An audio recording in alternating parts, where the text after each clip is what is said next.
ये है जनाब अगले माली साल का यानी कि जुलाई से शुरू होने वाले माली साल का बजट पेश कर दिया है पाकिस्तान के नए वजीर खजाना जनाब शौकत तरीन साहब ने। हाउस को एडजन कर दिया गया है। पीर तक के लिए बहुत सारे ऐलानात हुए हैं, बहुत सारे इकदाम हुए हैं जिनको आप टिकर्स की सूरत में, ब्रेकिंग न्यूज़ की सूरत में देख रहे हैं। अब ज़ाहिर है इसमें बहुत सारी चीज़ें ज़रा तज्जिया तलब हैं, तो ज़रा इस बजट को हम खोलते हैं कि इसमें क्या रखा है मेरे लिए, आपके लिए, क्या अच्छी खबरें हैं, क्या बुरी खबरें हैं, क्या क्या मामलात हैं। मसलन ये कि मकामी गाड़ियाँ जो 800cc प्लस हैं उनमें फेडरल एक्साइज ड्यूटी ख़त्म कर दी गई है, सेल्स टैक्स उनमें 17 से कम करके साढ़ दिया गया, और इस तरह के बहुत सारे इकदाम हैं। एक कार्रवाई हैं ऑफ कोर्स, और स्टूडियो के मेहमानों का मैं तारुफ कराता हूँ ताकि फिर ज़रा क्विकली बजट में एनालिसिस लें। कंस्ट्रक्शन सेक्टर के हवाले से ऑफ कोर्स बहुत सारी बातें गवर्नमेंट करती भी आई है और कर रही है। हनीफ गौहर साहब हैं साथ, जो कि फॉर्मर चेयरमैन है आबाद के, यहाँ तशरीफ़ फरमाएं सर, बहुत शुक्रिया, बहुत नवाजिश। टेक्सटाइल इंडस्ट्री ज़ाहिर है पाकिस्तान के लिए एक्सपोर्ट्स बहुत अहम है, एक्सपोर्ट्स का बड़ा हिस्सा टेक्सटाइल का है। आसिफ इनाम साहब हैं एप्टिमा से, सर बहुत नवाजिश, बहुत शुक्रिया। और टैक्सेशन के हवाले से ज़ाहिर है बहुत सारी बातें भी हैं, बहुत सारे दावे हुए हैं। टैक्स एक्सपर्ट हैं जनाब अशफाक तोला साहब, सर बहुत बहुत शुक्रिया। जरा क्विकली हम करते हैं शुरू, छोटे छोटे रिमार्क्स लेके। अशफाक तोला साहब आपसे अगर आगाज़ कर सकें, टैक्स का टारगेट तकरीबन 5800 अरब रियलिस्टिक है, टारगेट अचीव हो जाएगा एक ऐसी सूरत में जब सैलरीड क्लास में भी कोई नया टैक्स नहीं लगाया है, कुछ टैक्स एग्जेम्पशंस विड्रॉ भी ज़्यादा नहीं किए हैं बल्कि दी भी हैं कुछ, तो जरा गाड़ियों वगैरह का है प्रैक्टिकल टारगेट? देखिए, मैं कहता आ रहा हूँ कि कभी भी आप इसी जो बैंड से जो टैक्स पेयर्स किए, अगर उससे आप वसूलने जाएंगे ये टैक्स, हो नामुमकिनात में से 2-3 प्रीमाइसेस हैं। अगर आप देखेंगे अफरात दर हमारा, अगर ये टारगेट कर रहे हैं 8% 8% और शरह नमू ये कह रहे हैं 4.8%, सही है, तो 12.8% और अगर 13% तो ये हो गया 4700 अरब भी अगर मैं लेता हूँ यहाँ पर, हाँ। और अगर फर्ज करें 13% भी आप ले लें तो 5300 अरब पे आप जाते हैं। सही है, 5829 अरब का मतलब है मैं 529 अरब मजीद कहाँ से लाऊं? सही है। अब वो 529 अरब के लिए 350 अरब के जो सेल्स टैक्स के आपने वादे वहीद किए हैं हाँ। IMF से, वो शामिल अगर मैं कर भी लूँ तो फिर भी मेरे पास 150 से 250 अरब गैप का है, एक डेल्टा है। हाँ। मैं कहाँ से लाऊं? हाँ। तो अगर मुझे यहाँ पर, मैं सरसरी तौर पे जो तकरीर में जो मुद्दा उन्होंने बयान किया है, हाँ। वो तो बड़े माशाल्लाह बिल्कुल लगता है कि कोई ऐसी चीज़ है नहीं। हाँ। मैं थोड़ी चीज़ें पढ़ रहा हूँ उसमें कहीं पे छुपी हुई ढकी छुपी बातें होती हैं, और वो इंशाल्लाह आया हो जाएंगी रात तक, क्योंकि अभी हम बैठेंगे फाइनेंस और खुल जाएंगे 2-4 मुलाकात। फाइनेंस बिल जो आई है वो 329 पेज का है, तो उसको पढ़ने और डाइजेस्ट करने में भी काफी देर लगेगी। अभी आपको एक गैप लग रहा है थोड़ा सा, जिसको आपको देखना है कि किस तरह पूरा होगा। देखिए, गैप तो बहुत ज्यादा है। और हाँ, आप ऑटोमेशन की जो उन्होंने बात की है, प्राइस स्कीम की बात की है, प्राइस स्कीमें पहले भी आ चुकी हैं, और जो समझ रहे हैं हम उसमें सेल्स टैक्स, तो वो एक मैं आपको छोटी सी मिसाल दे रहा हूँ। एक मतलब हमने ऑडिट की मिनिस्ट्री दी थी पिछले रिजीम में, सही है, कि जी आप जो डिमांड है आपकी उसको छोड़ें, जो बनता है इसके 15% ऊपर दे दें आप हमें, ठीक है, हम आपकी ऑडिट खत्म कर दें। ठीक है। तो लोगों ने फिर वहाँ पर जब सौदे होने लगे तो 10% पे सौदे होने लगे कि यार हमें 10% दे दें, हम खत्म कर देते हैं। तो ऐसी चीजें मेरा ख्याल है प्रैक्टिकल होती नहीं है हमारे एनवायरनमेंट में। आपको प्रैक्टिकली देखना पड़ेगा। हाँ, 1-2 चीजें मुझे नजर आ रही हैं जो CNIC को हम कह रहे थे, तो यूनिफॉर्म नंबर ये कोशिश कर रहे हैं कि सेल्स टैक्स और इनकम टैक्स का CNIC से अटैच कर दें इंडिविजुअल्स के लिए, और पार्टनरशिप्स वगैरह के लिए जो इनका STRN जो सेल्स टैक्स रजिस्ट्रेशन नंबर है और NTN नंबर है उसको एक साथ कर दें। ठीक है, तो ये चीजें नजर आई हैं, मगर ये अभी इसमें डॉक्यूमेंट बहुत सारे सवाल ने कहा कि इसको हजम करने में कुछ वक्त लगेगा। आसिफ साहब, आप बहुत सर को पॉजिटिवली हरकत दे रहे थे जब पॉलिएस्टर की बात हो रही थी, कॉटन यार्न की बात कर रहे थे वज़ीर ख़जाना, तो आपको इस बजट में टेक्सटाइल सेक्टर के हवाले से क्या उम्मीद अफजा कुछ चीज़ें लगी? मुझे तो लग रहा था कि लगी, पता नहीं एक्चुअली सिर्फ इस बजट में नहीं, बजट तो नॉर्मली ये तकरीबन 3 साल से जो है वो टेक्सटाइल की प्रोग्रेस का सिलसिला शुरू है, और आते ही जो प्रेजेंट गवर्नमेंट है उसने हमें रीजनली कंपेटिटिव टैरिफ दिया। रीजनली कंपेटिटिव टैरिफ क्या है? वो एक है कि जो बिजली की गलत खरीद के मुआहदे हुए थे, जो अब बहरहाल एक प्रोसेस से गुजरेंगे उसको ठीक होने में, और पूरे तो ठीक भी नहीं होते, आपको पता है माल मसरूफ़ा की बरामदगी तो कम ही होती है, तो उसके बचाने के लिए टेक्सटाइल को इमीडिएटली रिलीफ दे दिया था कि वो सब एक्सपोर्ट नहीं हो सकता। उसके बाद आप देखें कि बावजूद अल्हम्दुलिल्लाह कोविड के पाकिस्तान की तारीख की सबसे जो ऊंची सतह है वो टेक्सटाइल एक्सपोर्ट की है। We have never achieve such a big textile export. 16 billion या उससे भी कुछ ज़्यादा चली जाएगी। नेक्स्ट ईयर का टारगेट आपने कहा कि बावजूद कोविड के, तो ये कोविड ही शायद वो वजह नहीं थी कि जिसकी वजह से ये टारगेट? आप ये देखें कि इंडिया का भी हमारे बराबर एक मुल्क है, वहाँ की जो IMF वगैरह ने प्रोजेक्शंस की थी वो 8.5% ग्रोथ की थी, तो कोविड आया तो वो 7.5% माइनस पे गए, तो 16% गिरा है। तो हम ही सेम उन जैसे ही हाँ, ये मुल्क देखा है। तो सवाल था कि इसमें टेक्सटाइल में और बाकी जगहों में भी एक्सपोर्ट्स की एक वजह ये भी बनी ना कि कोविड से रीजन के दीगर ममालिक मनफी अंदाज में मुतासिर हुए, भारत की मीशत माइनस फैक्ट्रियां मिले बंद तो करना वो फिर कंपेटेबल नहीं रहे और हमारा माल खरीदा गया तो उसमें एक्सपोर्ट बढ़ गए। ये उसमें भी दोनों एक चीज़ें हुई ना। अपॉर्चुनिटी निकल जी, इसमें एक तो कुदरत ने हम पे बहुत मेहरबानी की, सबसे पहले तो उसको तो कोई डिनाइल ही नहीं है कि हमारे यहाँ वो निस्बतन उस तरह नहीं फैला। अल्हम्दुलिल्लाह, दूसरे उनके अल्हम्दुलिल्लाह सौदे कैंसिल हुए बाकियों के। देखिए स्मार्ट लॉकडाउन और एक बात का जो हमारे वज़ीर आज़म ने बार बार स्ट्रेच किया कि जी गरीब आदमी नहीं तबाह हो जाए, दिहाड़ीदार नहीं तबाह हो जाए, वहाँ अनफॉर्चुनेटली बड़ा बोया गया। वहाँ लोग 2-2 हज़ार मील पैदल चल के गए और जब वो अपने गांव पहुँच गए एक दफ़ा उन्हें कहा हम चूहा खा लेंगे मगर वापस नहीं जाएंगे। वो एक बहुत बड़ा फैक्टर रहा। तो यहाँ आपको क्रेडिट देना पड़ेगा, ह्यूमन फैक्टर का बहुत बड़ा हाथ था, जो पैशनेट टुवर्ड्स अल्लाह ने अच्छे फैसले करवाए आपके। तो अल्हम्दुलिल्लाह अल्लाह ने अच्छे। दूसरे जो एक टर्फ स्कीम आई जो स्टेट बैंक ने दी, उसके तहत we were the early bird to catch all the machinery. अब इस वक्त तकरीबन 24 महीने मशीनरी की बुकिंग है, आप टेक्सटाइल की मशीनें खरीदें, और इसमें अल्हम्दुलिल्लाह पाकिस्तान फर्स्ट 12 मंथ में तकरीबन फुल्ली बुक्ड है और तकरीबन 2 से 3 बिलियन डॉलर की है। तो वी कैन इजीली से कि अगर कोई मैसिव यू टर्न नहीं हुआ इसमें पॉलिसी में तो 20 बिलियन इंशाल्लाह क्रॉस हो जाएगा नेक्स्ट ईयर। सिर्फ टेक्सटाइल में आप कह रहे हैं? सिर्फ टेक्सटाइल। अच्छा, I hope that is the case इंशाल्लाह। हनीफ साहब, आबिद सोलरी साहब ने भी ज्वाइन किया, इकोनॉमिस्ट हैं sir, thank you very much, welcome. Hanif साहब, क्या इस बजट में अभी जो आपने स्पीच सुनी सारे अपनी इंडस्ट्री के लिहाज से, कंस्ट्रक्शन सेक्टर के लिहाज से, आपको क्या अच्छा है क्या बुरा लगा है? देखिए बादामी साहब, मैं समझता हूँ कि ओवरऑल जिस तरह से हम पिछले दिनों से शौकत तरीन साहब को सुन रहे थे मुख्तलिफ चैनल्स पे, और जिस तरह से वो कह रहे थे कि इस पर हम कोई नेक्स्ट टैक्सेशन नहीं लगाएंगे, हाँ। तो इसमें तो कोई शक नहीं कि आज की अगर हम स्पीच सुने तो इस पर कोई नया टैक्स नहीं लगाया गया, और बाकी की जो बहुत सारी ऐसे टैक्सेशन थे कि जिनको लेके जाकर जीरो रेटेड तक उन्होंने अलाउ करवा दिया। जैसे कि IT एक्सपोर्ट की मैं आपको एक मिसाल दे दूँ कि जैसे पहले जो 5 सेक्टर्स थे हमारे जीरो रेटेड वाले, आज उन्होंने इसको एक्सपोर्ट को IT को भी कर दिया जीरो रेटेड। तो मैं समझता हूँ कि ये खुश आइंद है, और यकीनन कि इस तरह का बजट इस हमारी गरीब मुल्क को लेके जाना और फिर जो आपके टारगेट को जो अचीव करना है नेक्स्ट जो GDP ग्रोथ को लेके जाना, सही है। इसमें कोई शक नहीं है कि ये बहुत अच्छा बजट है ओवरऑल। बाकी तो तफसीलात जैसे अशफाक साहब ने फरमाया कि वो तफसीलात तो हमें कल और मज़ीद पता लगेंगी, लेकिन जहाँ तक आपने मुझे कंस्ट्रक्शन इंडस्ट्री का पूछा तो उस पर हमारी थोड़ी सी मायूसी ज़रूर नज़र आई है, क्योंकि कंस्ट्रक्शन इंडस्ट्री का आज तक का तो पैकेज दिया हुआ है जो प्राइम मिनिस्टर ऑफ पाकिस्तान ने दिया।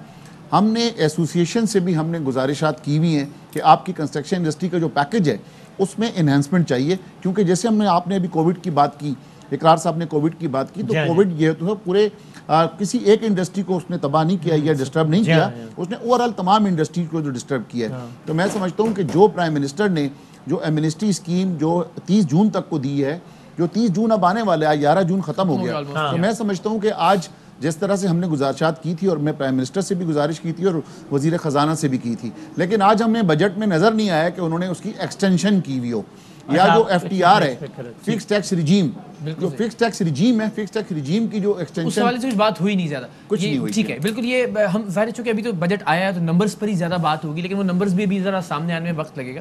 ज़रा एक अवामी सी बात अगर हम कर लें, जो घरों की बात है, चूँकि आपका शोबा कंस्ट्रक्शन है, तो बहुत सारे लोग यहाँ वो कि जो भी पैकेज लोगों के लिए घर खरीदने के लिए दिया गया या जो लोन्स की सहूलियात हैं उतने में तो दस्तयाब ही नहीं है घर, खासतौर पे कराची में जो ज़मीन की कीमतें हैं, घरों की कीमतें हैं, तो ये कैसे होगा? ये आम आदमी तो नहीं खरीद पा रहा है। मैं तो जितने लोगों से मिला हूँ, जितने लोगों से बात की, कराची की हद तक मैं कह रहा हूँ कि वो बड़े मायूस हैं इस हवाले से। आप देखें कि कराची की हद तक आउटस्कर्ट्स के अंदर तो फिर भी बजट बन सकता है, जो इन्होंने जो भी टेयर्स बनाई हैं, जो 4 टेयर्स बनाई है 0 से लेकर 3 तक, सही, तो उसमें देखें कि 20 लाख से रुपए से लेके 1 करोड़ तक के लोगों को, क्योंकि मिडिल क्लास जो लोग हैं ना वो 1 करोड़ तक भी ले सकते हैं, जो 5 से 7% तक का इंटरेस्ट रेट है जो स्टेट बैंक ने नोटिफाई किया हुआ है। तो अब पहले तो ये 35 लाख 3.5 लाख तक की गुंजाइश थी कि आप जो है तो ये प्राइम मिनिस्टर हाउसिंग स्कीम में नेफ्डा के थ्रू आप 35 लाख रुपए तक का मकान ले सकते हैं। लेकिन अब जो गवर्नमेंट को जब पता चला कि कराची शहर के अंदर या बड़े शहरों के अंदर जो है 35 लाख में कुछ नहीं मिलता, क्या कुछ भी नहीं होगा, उन्होंने इनहेंस किया बदामी साहब, इसे कम से कम 1 करोड़ रुपए तक लेकर गए। और अब जो है तो बहुत सारे लोग जो प्राइवेट सेक्टर के हैं, अगर नई स्कीमें बिल्कुल सही फरमा रहे हैं इकरार साहब कि आउटस्कर्ट्स के अंदर ज़रूर जो ये प्लान्स हैं वो इम्प्लीमेंट हो सकते हैं, कराची शहर के अंदर। लेकिन अगर आप मिडिल सिटी आप करें वो तो पॉसिबल ही नहीं है। आउटस्कर्ट्स के अंदर मैंने प्रपोज किए 6000 गज, मैंने यहाँ पे जामशोरो, क्योंकि पाकिस्तान तो हमारा सारा है ना, कराची भी है, हैदराबाद भी है, तो मैंने हैदराबाद में खुद प्रपोज किए हुए अभी कि मैं 25 लाख में घर आपको बना के देता हूँ, 6000 से 8000 10,000 जितने भी चाहिए। मेरा प्रपोजल वेट होने के बाद अभी प्राइम मिनिस्टर हाउस गया हुआ है, तो अगर वो हो जाता है तो मैं गरीबों के लिए 25 लाख में बना के देने के लिए। और इस प्रोसेस को अगेन सिंप्लीफाई करने की जो बार बार कह रहे हैं वो जरूरत इसलिए भी खुद शौकत तरीन साहब ने भी माना है बात।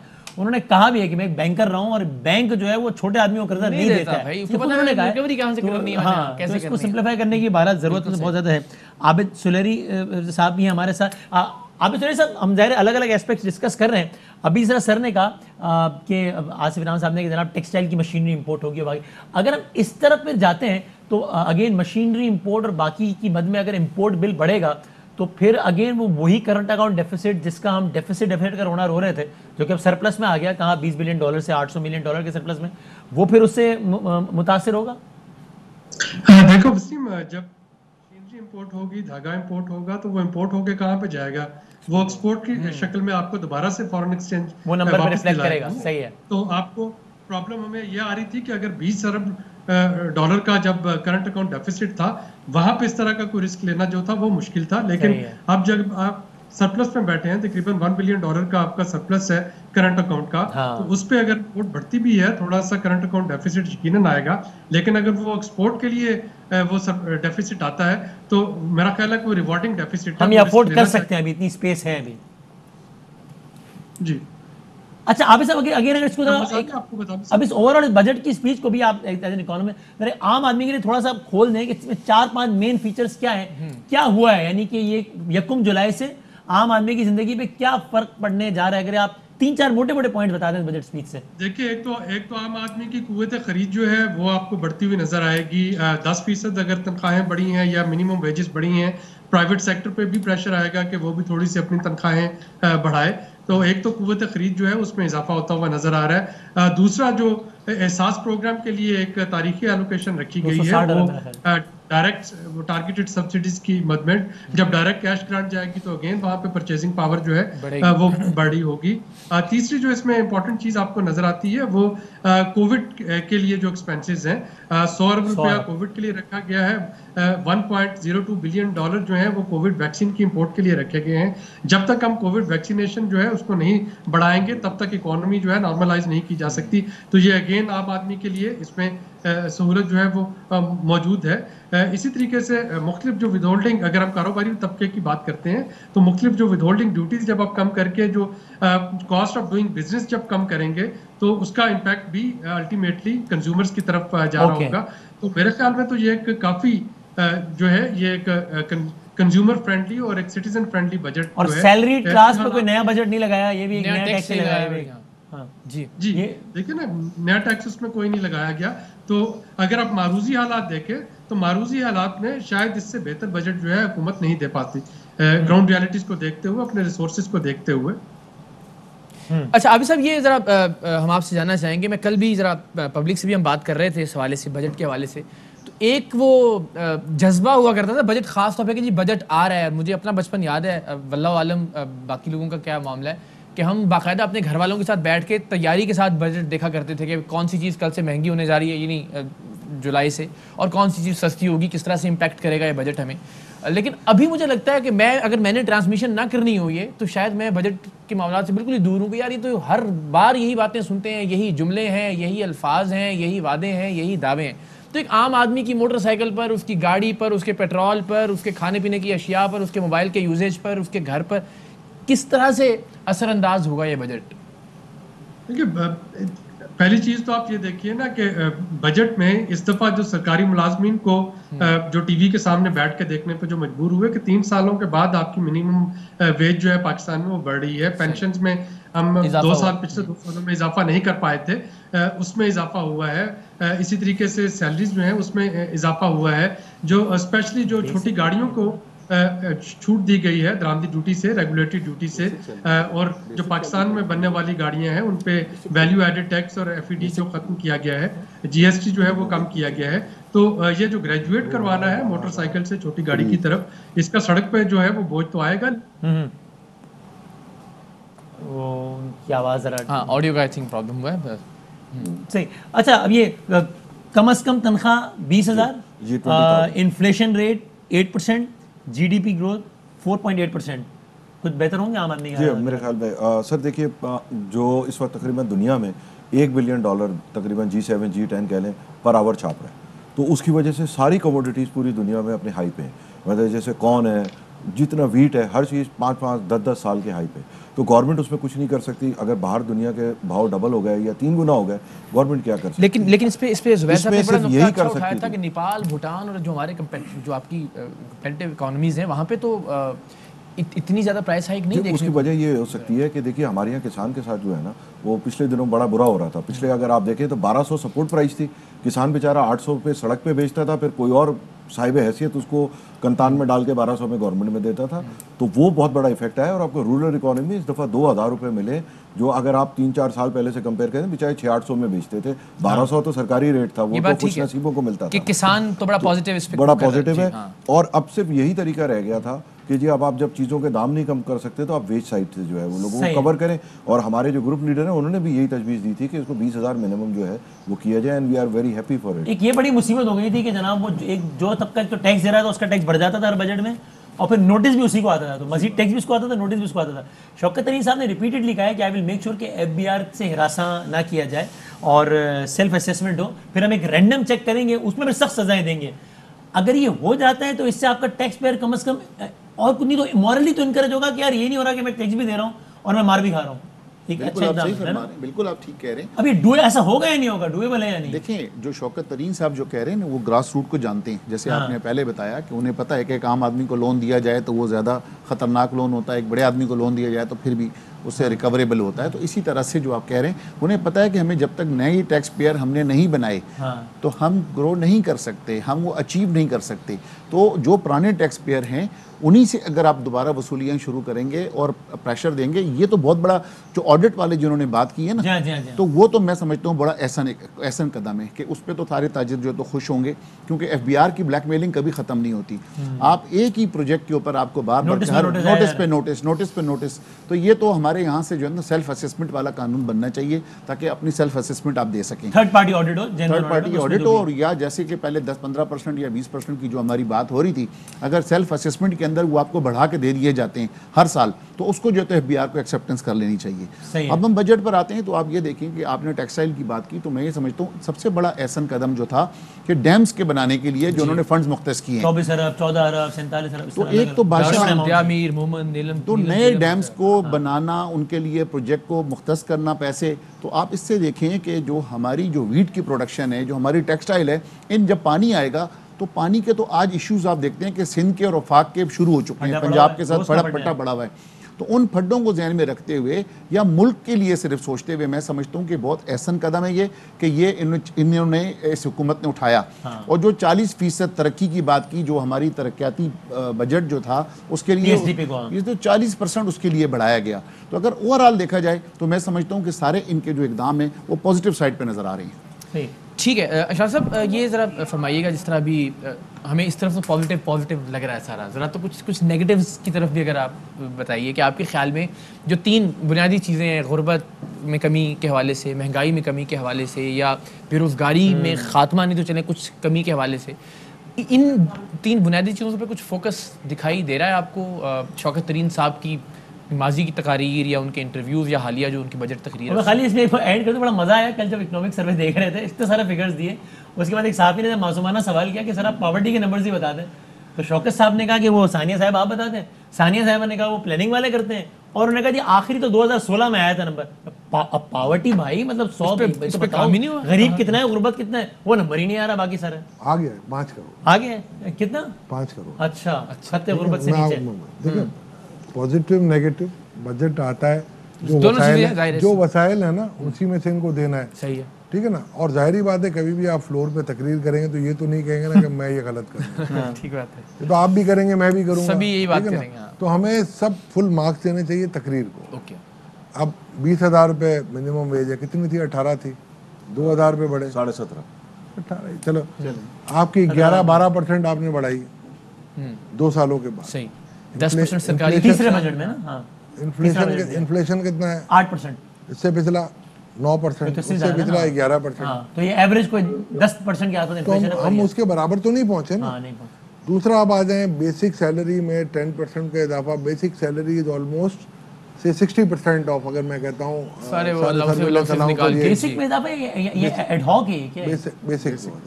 बेसिक तो 10% अगर मैं लगा भी लेता हूँ तो 60% यानी 6% आपका इम्पैक्ट आएगा। आपका इन्फ्लेशन ही वो मिटिगेट नहीं कर सकता, तो वो कहाँ से कंजम्पशन पावर बढ़ाएगा? मुझे आबिद साहब ने कहा, ये आबिद साहब से पूछे ना, मैं समझूंगा उनसे कभी। हम भी समझ, आबिद साहब बताएं जब थोड़ा सा ये कहना है, एक पॉइंट वो ऐड कर लें फिर आबिद साहब जो कह रहे हैं रेट ऑफ इन्फ्लेशन ही अगर ज्यादा है। काफी अच्छे एग्जाम्पशंस दिए हैं इन्होंने। मैं अभी पढ़ रहा था, जो चीज़ें मुझे नज़र आ रही हैं, मैं समझता हूँ कि काफ़ी ऐसी चीज़ें हैं कि जो उन्होंने एडिशन की है इसमें। जैसे पॉइंट ऑफ सेल्स के ऊपर अगर आप आते हैं तो आपको पूरा टैक्स क्रेडिट मिल जाएगा। इस तरीके से उन्होंने जो 100C था, जिसमें काफ़ी तकलीफें होती थी लोगों को, ट्रस्ट वगैरह को, उसके लिए भी काफ़ी आसानियाँ पैदा की हैं। विदहोल्डिंग टैक्स में काफी स्लोली एंड ग्रेजुअली वो टेपर ऑफ कर रहे हैं। तो ये चीजें ऐसा इकदाम है, उनको हमें तारीफ करनी चाहिए। सही है। मगर ये देखें, इनके पास जो इनके अपने वसाइल हैं उसी के अंदर रहते हुए, उसी के अंदर रहते हैं। तकरीर पे आप कभी मत जाया करें, तकरीर तदबीर पे जाएं, तकरीर बना जाए, वो बाद में देखें। इसका मकसद ये बदामी साहब हुआ कि हम तीनों जो है बजट को ओवरऑल जो है तो पॉजिटिव करार तकरीर की हद तक। पहले हम 2 कह रहे थे, अब अशफाक साहब भी हमारे साथ हैं कि ढाई कर ले, मेरा ख्याल है ना। मैं रियलिस्टिक बोल रहा हूँ, मैं रियलिस्टिक। पौने 3 कर ले मेरा ख्याल है। फिर आपने मुझे हर दौर में गालियां खाते हुए सुना, इसीलिए कि मैं सच्ची बात कर देता हूँ। एक चीज मैं कहना चाहूंगा जी आबिद साहब, जरा ये वजाहत फरमाइएगा ना। ये अशफाक साहब ने तो बड़ा बुनियादी नुक्ता उठाया। इन्होंने कहा कि अगर मतलब बेसिक सैलरी पे 10% इंक्रीज होता है तो रफली 6% के करीब फ़ायदा पहुंचेगा किसी भी सरकारी अफसर को या जो प्राइवेट मुलाजमीन है उनको। तो कैसे बढ़ेगी उनकी कुव्वत ख़रीद अगर आपकी महंगाई की शरह उससे कहीं ज़्यादा है? देखिए वसीम, जो भी करना है वो ग्राउंड रियलिटीज और अपने दस्तयाब वसाइल को देखते हुए करना है ना। आप जरा बजट डॉक्यूमेंट्स को देखें कि डिविजिबल पूल में से वफाकी हुकूमत के पास जो टोटल रेवेन्यू है सूबों को देने के बाद आएगा क्या। टोटल 4.49 ट्रिलियन उसके पास आ रहा है, जिसमें से कि अगर आप देखते हैं तो 4.49 ट्रिलियन में से जो 3 ट्रिलियन है वो सीधा इंटरेस्ट पेमेंट के लिए जा रहा है। लेकिन उसके बाद अशफाक साहब भी डिवीजन को चैलेंज नहीं कर रहे हैं, सवाल ये उठा रहे हैं कि कुव्वत खरीद कैसे बढ़ी। मेरा मतलब है कि इवन इन मारूजी हालात में 10% का इजाफा भी बहुत इजाफा। मैं सिर्फ ये कहना चाह रहा हूँ। कुव्वत खरीद इसका नेट कुव्वत खरीद नहीं बढ़ेगी, उससे इनकारी नहीं है। आबिद भाई बिल्कुल ठीक कह रहे हैं। वो तो आपने भी कहा ना भाई हमारे पास है हम देंगे। जो पूल है उसी मेन मसला ये हो गया आपका कि एक तो जो 2-3 सालों में जो इंटरेस्ट रेट बढ़ा था 13.25% पे आप ले गए, ये उसका आप भुगत रहे हैं आज, और ये भुगतेंगे आप, बिकॉज अब कर्जा बढ़ गया है। आप 38 ट्रिलियन पे अब आप आ गए हैं। तो मेरा ख्याल है वो जो इतना बड़ा जो आपका पब्लिक डेट है वो आप कहाँ लेके जाएंगे। इस पर हम बात नहीं करते हैं। सियासत मीशत साथ साथ भी चलती रहती है। बजट के इजलास में हम जानते हैं हमेशा शोराबाई होता है, लेकिन ये बड़ा एक अफसोसनाक मंजर है अभी जो आपकी टीवी स्क्रीन पर देख रहे हैं। ये बजट इजलास के दौरान एहतजाज कर रही हैं पाकिस्तान मुस्लिम यूनियन की खवातीन, मरियम औरंगजेब साहिबा वगैरह, और ये ऑफकोर्स सबका हक है। आप कहीं कि उनकी बात 100% गलत है, लेकिन उनका ये हक है, आपकी राय। तो ऐसे में PTI की मोअज़्ज़ज़ खातून रुकन असेंबली है, उन्होंने बाकायदा आके पोस्टर्स छीने हैं, फाड़े हैं। This is very very sad, anti democratic also. ये बहुत ही अजीब सी बात है कि भाई उनका हक है, आप उनकी राय से 100% इख्तिलाफ कीजिए। ये क्या तरीका है कि आप पोस्टर उठा के फाड़े। PTI ने इससे बड़े बड़े एहतजाज किए, जो कि उनका राइट था। और ये तो इस पे बड़ा एक इसकी मजम्मत भी होना चाहिए, इसका ज़ाहिर अफसोस भी होना चाहिए कि आप इख्तिलाफ रखें, लेकिन ये कोई ऐड कर दूं बात कि ये बादामी साहब बहुत अच्छी बात है कि ये खवातीन जो पोस्टर ले रही हैं, ये शुक्र करें कि ये दूसरी MNAs हैं। फिरदौस साहिबा होती, मैं यही बात कर रहा था कि अगर वो फिरदौस आशिक अमान साहिबा होती तो फिर आप उनसे क्या एक्सपेक्टेशन कर सकते थे आप। अच्छा, सही है।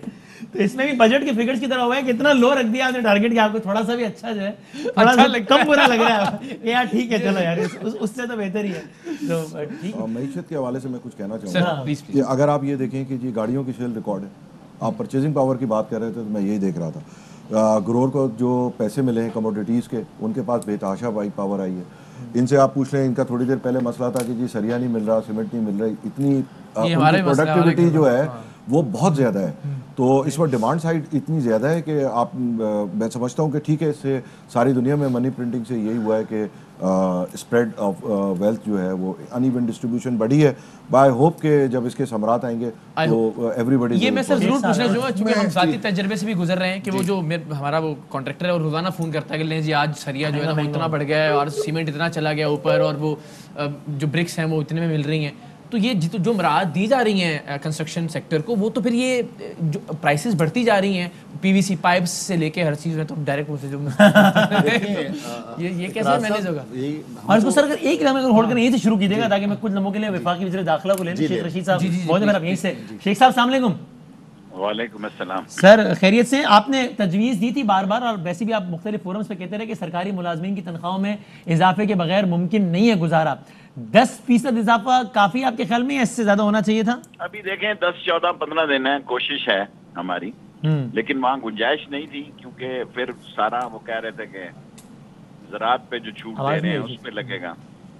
और सबसे बड़ी बात यह है कि ML1 जो है उसके लिए पैसे रखे गए और ML1 जो है वो हमने एक निक से अप्रूव किया हुआ है। इससे बहुत सारे लोगों का रोजगार लगेगा, रोजगार निकलेगा।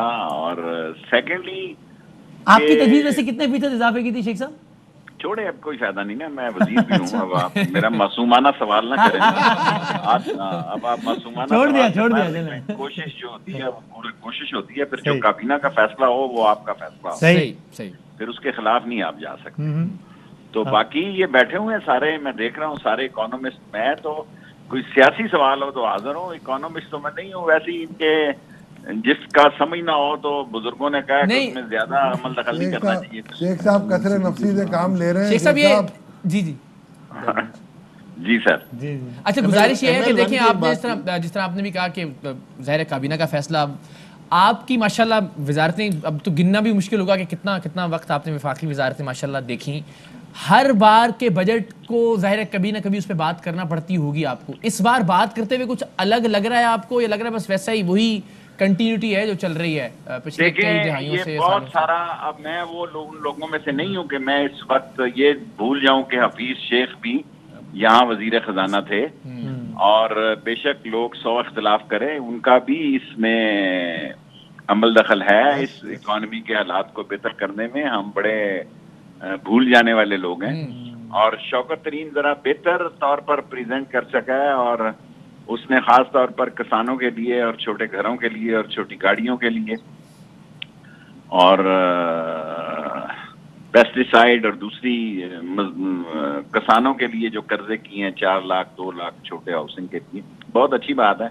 और दुआ करें अल्लाह करे कि ये 2 सालों में मुकम्मल हो जाए और ML1 जो है मेरा ख्वाब है मेरी जिंदगी में पूरा हो जाए। और मुझे उम्मीद है कि नाला लई भी पंजाब से खुदा करे वो कल के बजट में हो जाए तो बस ठीक हो जाएगा सारा। ऐवान में शोर शराबा उतना ही था जितना होता है आमतौर पे, या आज माहौल ज्यादा सर्द गर्म था आज? एक्चुअली अब आप देखें ना कि पिछला बजट भी बहुत ही खौफनाक था, उसको बिल्कुल बोलने ही नहीं दिया गया अपने हमात को।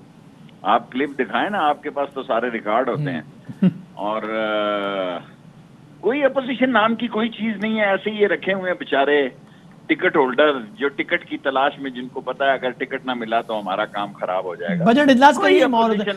अब आपने सियासी पास होगा, बजट पास होगा, मरकज से भी सूबे से भी आसानी से पास होगा। आप इनके क्लिप चिलिप दिखाएं, इन्होंने पोस्टर उठाए हुए हैं, ये आप दिखाएं, इसी काम के लिए ये पोस्टर लाएं।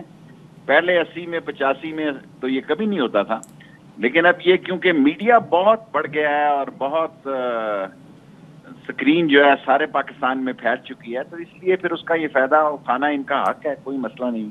लेकिन अपोजिशन को भूल जाएं, इस हुकूमत को अल्लाह की ये मुकद्दर का सिकंदर है इमरान खान के, उसको इतनी थकी हुई अपोजिशन मिली है। रिंग पिस्टन बैठे हुए हैं इस अपोजिशन के, प्लकों में कचरा है, इंजन इनका धुआं दे रहा है जी, बॉनेट के सिर पे गाड़ी कितनी चलाएंगे? अच्छा, आखिरी वहां से वाली बता दें, एग्रीकल्चर के उन्होंने बहुत कुछ किया है उन्होंने, तो आपको लगता है महकमा ज़राअत मजीद मजबूत होगा पाकिस्तान में?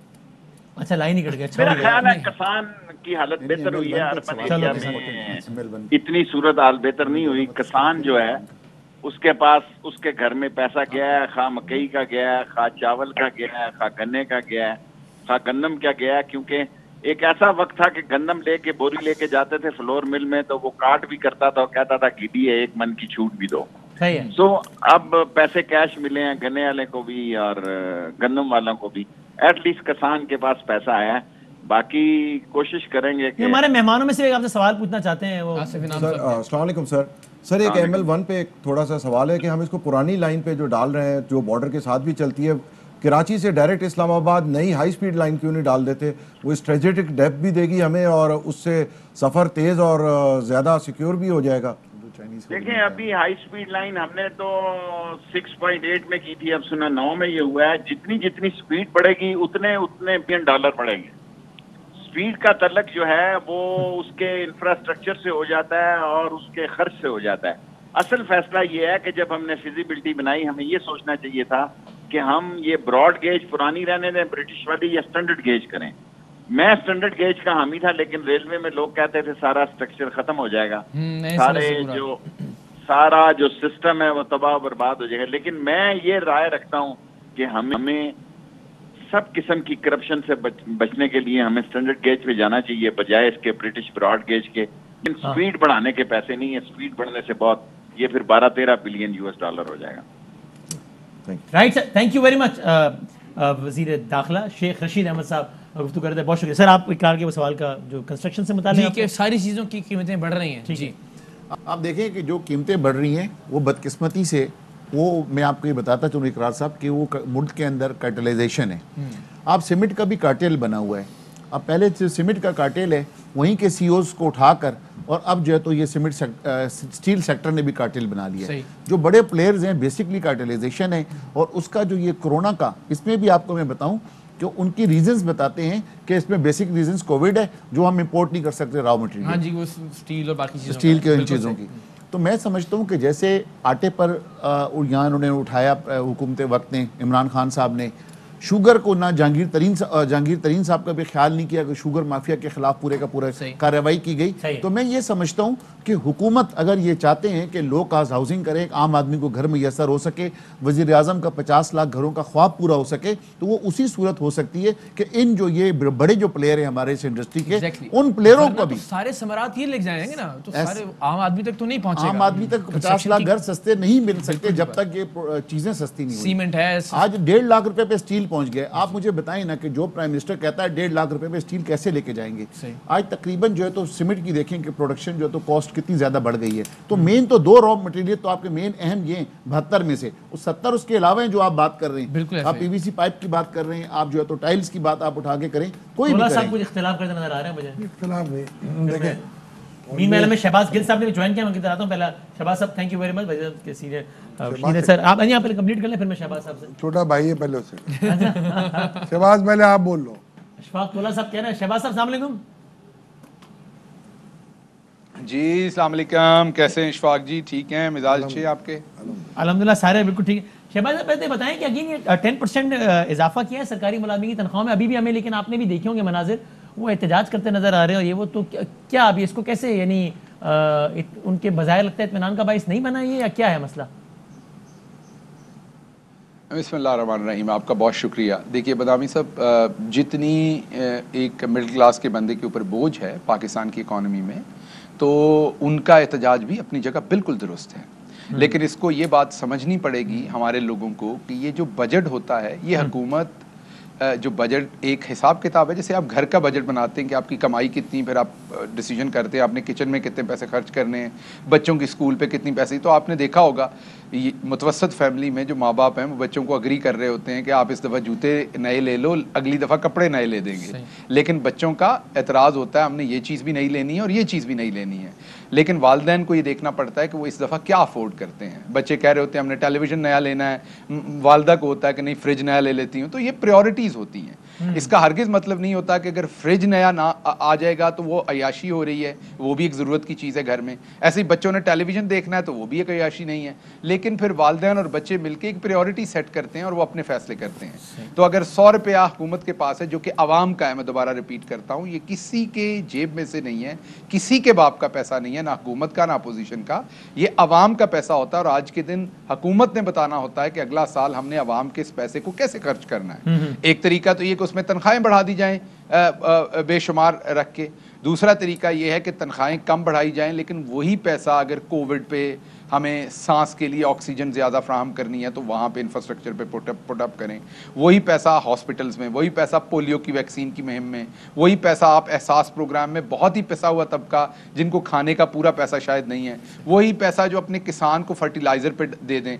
इसका हरगिज़ मतलब नहीं कि ये कहा जा रहा है कि तनख्वाहों में मज़ीद इजाफे नहीं होने चाहिए। बिल्कुल जैसे जैसे आपका हाथ आसान होता है हुकूमत का होने चाहिए, लेकिन हुकूमत ने पाकिस्तान जैसे तरक्की पजीर या गैर तरक्की याफ्ता मुल्क जितने भी होते हैं, हाँ। उनका मसला ये होता है कि उनकी जो चादर होती है रिसोर्सेज की वो छोटी होती है उनके जिस्म से, या पाँव नंगे होते हैं या सर नंगा होता है।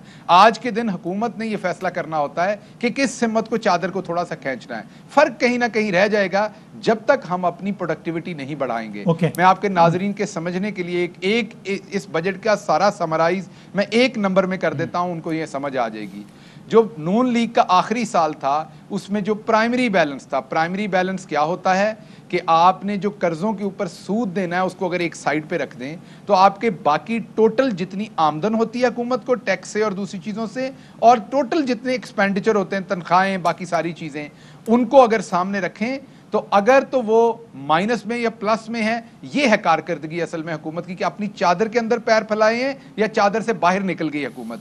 नून लीग के आखिरी साल में ये 3.8% था जो हमारा प्राइमरी बैलेंस था, और हमारी गवर्नमेंट में ये पिछले साल -1.1 था और इस साल ये -0.6 है, विच मीन्स कि हमने और भी कम कर दिया। मतलब अखराजात अब कम है और हमारी कमाई ज्यादा है। लेकिन रिस्पॉन्ड कर दें फिर मैं, ठीक है, पॉइंट फिर आप के ऊपर सूद इतना देना पड़ रहा है कि हमें अभी भी हमारा बजट जो है वो 7% डेफिसिट में है हमारा।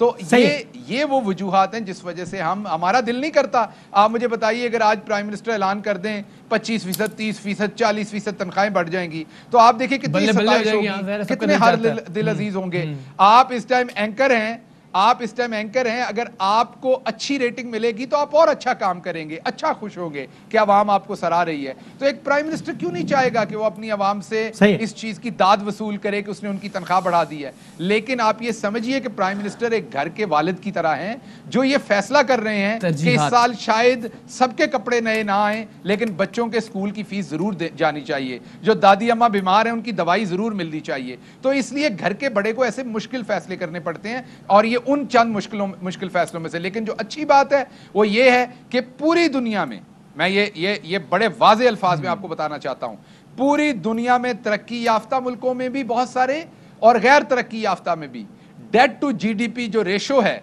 वो 10% तकरीबन कर्जों में इजाफा हुआ है दुनिया के कोविड की वजह से।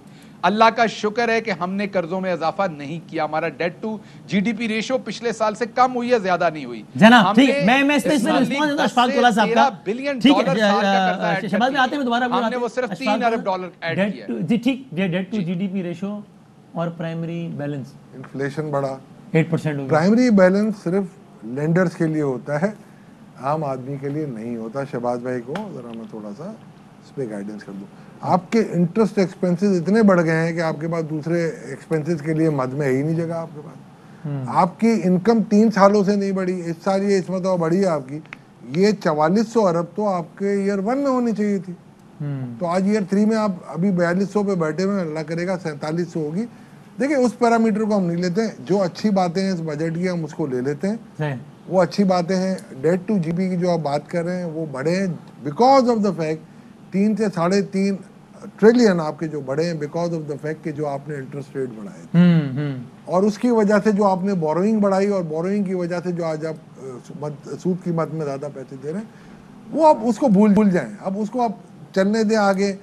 और अगर आप ये समझते हैं, कोई भी ये समझता है हुकूमत आने वाली है, जो आ चुकी है, जो रह चुके हैं, कि हम बगैर कर्जा लिए हुकूमत या मुल्क चलाएंगे, तो नामुमकिन सी बात है। सही है। उसके लिए आपको अगर प्रेजेंट NFC अवार्ड है तो 15,000 से 18,000 अरब का टैक्स कलेक्ट करना, आप तो 6,000 में मर जाते हैं। हाँ। हम तो खर्च हो जाते हैं 6,000 में, 6,000 को 3 महीने में 5800 हम कर देते हैं। मगर मेरे ख्याल से ये हक बजानिब है शहबाज साहब कि ठीक है प्रायोरिटीज़ उन्होंने सेट की हैं, मगर ये कहना कि ये 0.18 से लेके 0.6 पे आ गया तो बेहतरी हुई है, नहीं। ये प्लस में जब आएगा तो ज़्यादा ख़राब होता जाएगा और ये आपके पास स्पेस नहीं है। अगर आप अभी फर्ज करें आप कर दें फिस्कल डेफिसिट आपका कितना, टोटल फिस्कल डेफिसिट देखा जाता है हाँ। एक आम इकोनॉमिक टर्म में वो आपका 7.1 है, ठीक है, लास्ट टाइम। हाँ। और उसमें भी आप एक बात याद रख लीजिएगा कि आपने एहसास प्रोग्राम में कम खर्च किए थे, आपने बहुत सारी जगहों पे क्लिपिंग की थी और आपके बहुत सारे जो कोविड के आपके जो आपने जो रिलीफ अनाउंस किए थे वो आपने नहीं दिए थे। वीट की प्रोक्योरमेंट के लिए जो आपने कहा था वो यूजुअल क्रेडिट होता है हमारा। ये बात बिल्कुल उनकी तरफ से है कि आपका एक अच्छा आपका क्रॉप हुई है, ये बात बिल्कुल दुरुस्त है कि इनको किसानों को पैसे अच्छे मिल गए हैं, मगर अब मुझे ये देखना है कि किसान टैक्स कितना देते हैं। हाँ, कंट्रीब्यूट भी तो करें ना बना। आप देखें ना कितना कंट्रीब्यूट करते हैं। बिल्कुल सही कहा आतिफ ने कि 2 साल पहले बेचारे बड़े सप्रेस थे, अब माशाल्लाह इनको मिल रही है चीजें तो अल्लाह करेगा अच्छा टैक्स भी देंगे। सही, यानी इसमें और भी बहुत सारी चीजें मेरे पास बहुत सारे इतना एक जो बड़ी बुनियादी चीज जिस पे हम बार बार बात कर रहे हैं इसके सोल्यूशन की तरफ, यानी जो कर्जे हैं और उनकी सूद की अदायगी है, अगर ये तकरीबन 40% पे खड़ा है आपके टोटल बजट के हजम के, तो इस पे तो फिर पूरी तवज्जो लगा देनी चाहिए और पूरी भरपूर तवानाई इस पे खर्च करनी चाहिए कि इसका हल क्या है, कोई कुछ सोल्यूशन। मैं तो निकाला है, मेरे तो पूरा बहुत बड़ा आर्टिकल है इस पे, प्लीज मिथ और रियलिटी, और ये छपा था और ये बड़ा उसमें देखे जर्मनी ने ये कोशिश की थी, ब्लैक श्वार्ट्स नल इसको कहते थे, ब्लैक जीरो बजटिंग कहते थे। तो हमने उसको उस मॉडल को पाकिस्तान में पूरा ट्रांसपोज किया। तो मैंने अभी आपको बताया कि 15,000 अरब आप अगर टैक्स कलेक्ट कर सकते हैं, और 15,000 अरब मेरा ख्याल है 6,000 पे तो आप जिस तरीके से हम कर रहे होते हैं, सांस भी नहीं भूलता सर, बिल्कुल हमारी तो बिल्कुल ही सारी चीज़ें बंद हो जाती हैं, तो बोलती भी बंद होती है। तो मेरे कहने का मकसद ये है कि वो चीज़ नामुमकिन है। आपको जीडीपी बढ़ाना होगा, आपको दूसरे एवेन्यू से इकोनॉमी को चलने दें, टैक्स आएगा। चल साथ साथ जाहिर है वो बजट जो है वो सियासी वाले से बड़ी एक्टिविटी होती है साल का, एक फाइनेंशियल इख्तिलाफ होना ही होना है अपोजिशन की तरफ से, सारा अपोजिशन लीडर है शहबाज शरीफ साहब, पाकिस्तान पीपल्स पार्टी के लीडर हैं, बिलावल भुट्टो जरदारी साहब, दोनों की मुलाकात हुई। इसके बाद अपोजिशन लीडर ने एक बयान जारी किया है, ज़ाहिर बजट के खिलाफ, बजट बड़ी तनकीद की है, मुआशी पॉलिसी से बड़ी तनकीद की है, और ज़ाहिर और क्या कहा है ज़रा दिखा दें बजट के बाद, शहबाज शरीफ और बिलावल भुट्टो की मुलाकात के बाद अपोजिशन लीडर क्या कहना दिखाएगा। फिगर्स दिए हैं, डिस्टॉर्शन की है, उसको हम एक्सपोज करेंगे कि गरीब मर रहा हो, उसको एक वक्त की रोटी ना मिले, और ये कहें जनाब के इकॉनमी इम्प्रूव कर लेंगे। जिस मुल्क के अंदर गुर्बत और बेरोज़गारी का बेपनाह एक समंदर हो, वो ये कह रहे हैं कि इकॉनमी इम्प्रूव करेंगे। किस तरह हो सकता है? लोड शेडिंग को देखें कि आज बदतरीन लोड शेडिंग हो रही है और लोग बेहोश हो रहे हैं, बच्चे बेहोश हो रहे हैं। तो ये सारी चीज़ें जो हैं वो इंशाअल्लाह हम मिल के ईवान में इंशाअल्लाह हम पेश करेंगे, और इस हुकूमत को बजट पास करवाने में इनको हम टफ टाइम देंगे। हमने मुशावरत की है, उसके लिए हम स्ट्रेटजी बनाएंगे इंशाअल्लाह।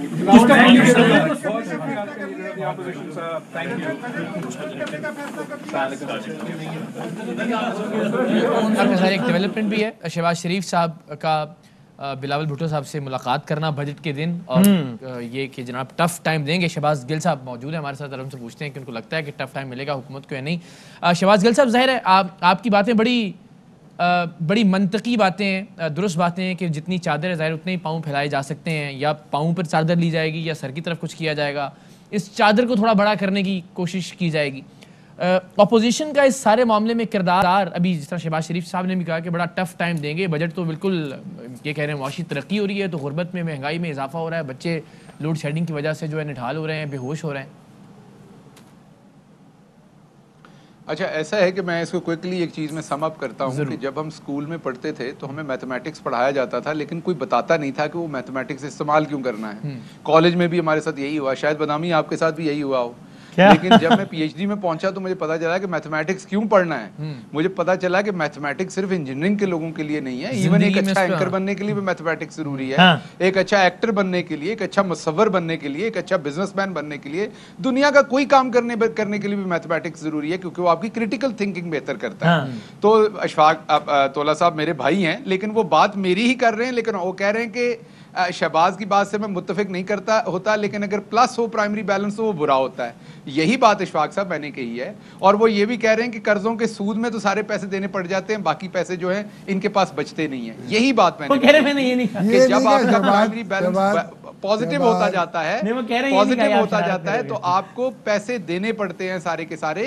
आप अपने अखराजात ज्यादा कर रहे हो, भले कर्जों की मद में हो, कोई चीज भी हो। अब दूसरी तरफ आते हैं जो आपने सवाल किया, मैं आपको 2-3 चीजें इंपॉर्टेंट बताता हूं कि सिर्फ नंबर्स इंपॉर्टेंट नहीं होते, वो नंबर्स कैसे आ रहे हैं ये इंपॉर्टेंट होते हैं। हर शख्स की अपनी अपनी एबिलिटी होती है। हम क्योंकि कम्युनिकेशन के लोग हैं, हमारी कोशिश होती है कि आम आवाम की समझ के लिए उन नंबर्स को जो है ना वो ब्रेक डाउन करें। पीपल्स पार्टी की जो एवरेज ग्रोथ थी 5 साल की, वो 3.25 से 3.5 सिफर के दरमियान में थी, और उन्होंने नौकरियां दी थी 70 लाख इस 3.25 से 3.5% की ग्रोथ पे। मुस्लिम लीग नून कहती है, और नंबर्स भी ऐसे ही हैं चलें, उनकी 5 साल की ग्रोथ थी 4.8%, और उन्होंने उनके नंबरों के मुताबिक 57 लाख लोगों को नौकरियां दी। ठीक है, अब आप यहां देखिए कि 3.5% की ग्रोथ 70 लाख नौकरियां दे रही है, 4.5% की ग्रोथ जो है वो 57 लाख नौकरियां दे रही है, कम नौकरियां दे रही है। क्योंकि आपकी जो ग्रोथ है उसका मॉडल क्या है? आज इंडिया जिसकी ग्रोथ कोविड की वजह से, आप क्या कह रहे हैं, गवर्नमेंट ऑफ पाकिस्तान ने 57 लाख नौकरियां दी, आप कह रहे हैं नवाज शरीफ हुकूमत की। नून के जमाने की मैं बात कर रहा हूं, ये मैं नून के जमाने की बात कर रहा हूं, ठीक है। अच्छा, अब आप आते हैं, इंडिया की ग्रोथ हो रही थी 8% पे, जब यहां 4% पे ग्रोथ थी तो इंडिया की 8% पे थी। कोविड की वजह से इस साल उनकी ग्रोथ है -7%।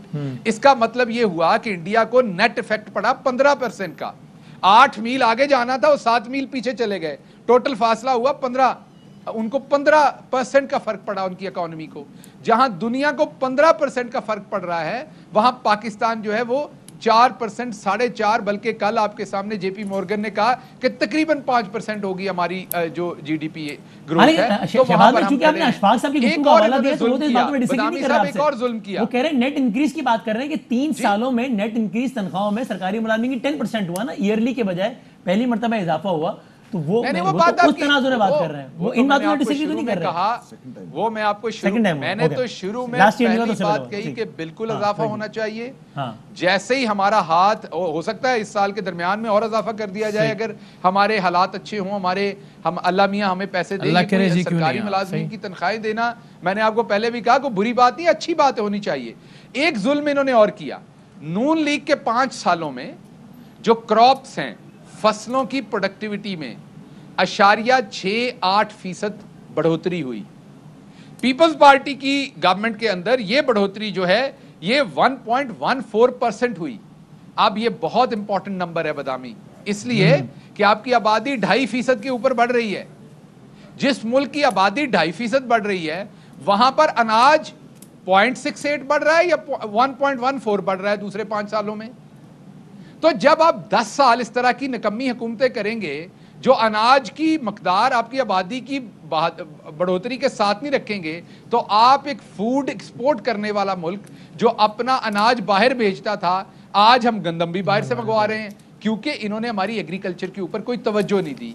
आज हम उस पर पिछले 3 सालों में फिर नेट ग्रोथ एग्रीकल्चर सेक्टर की कितनी बात है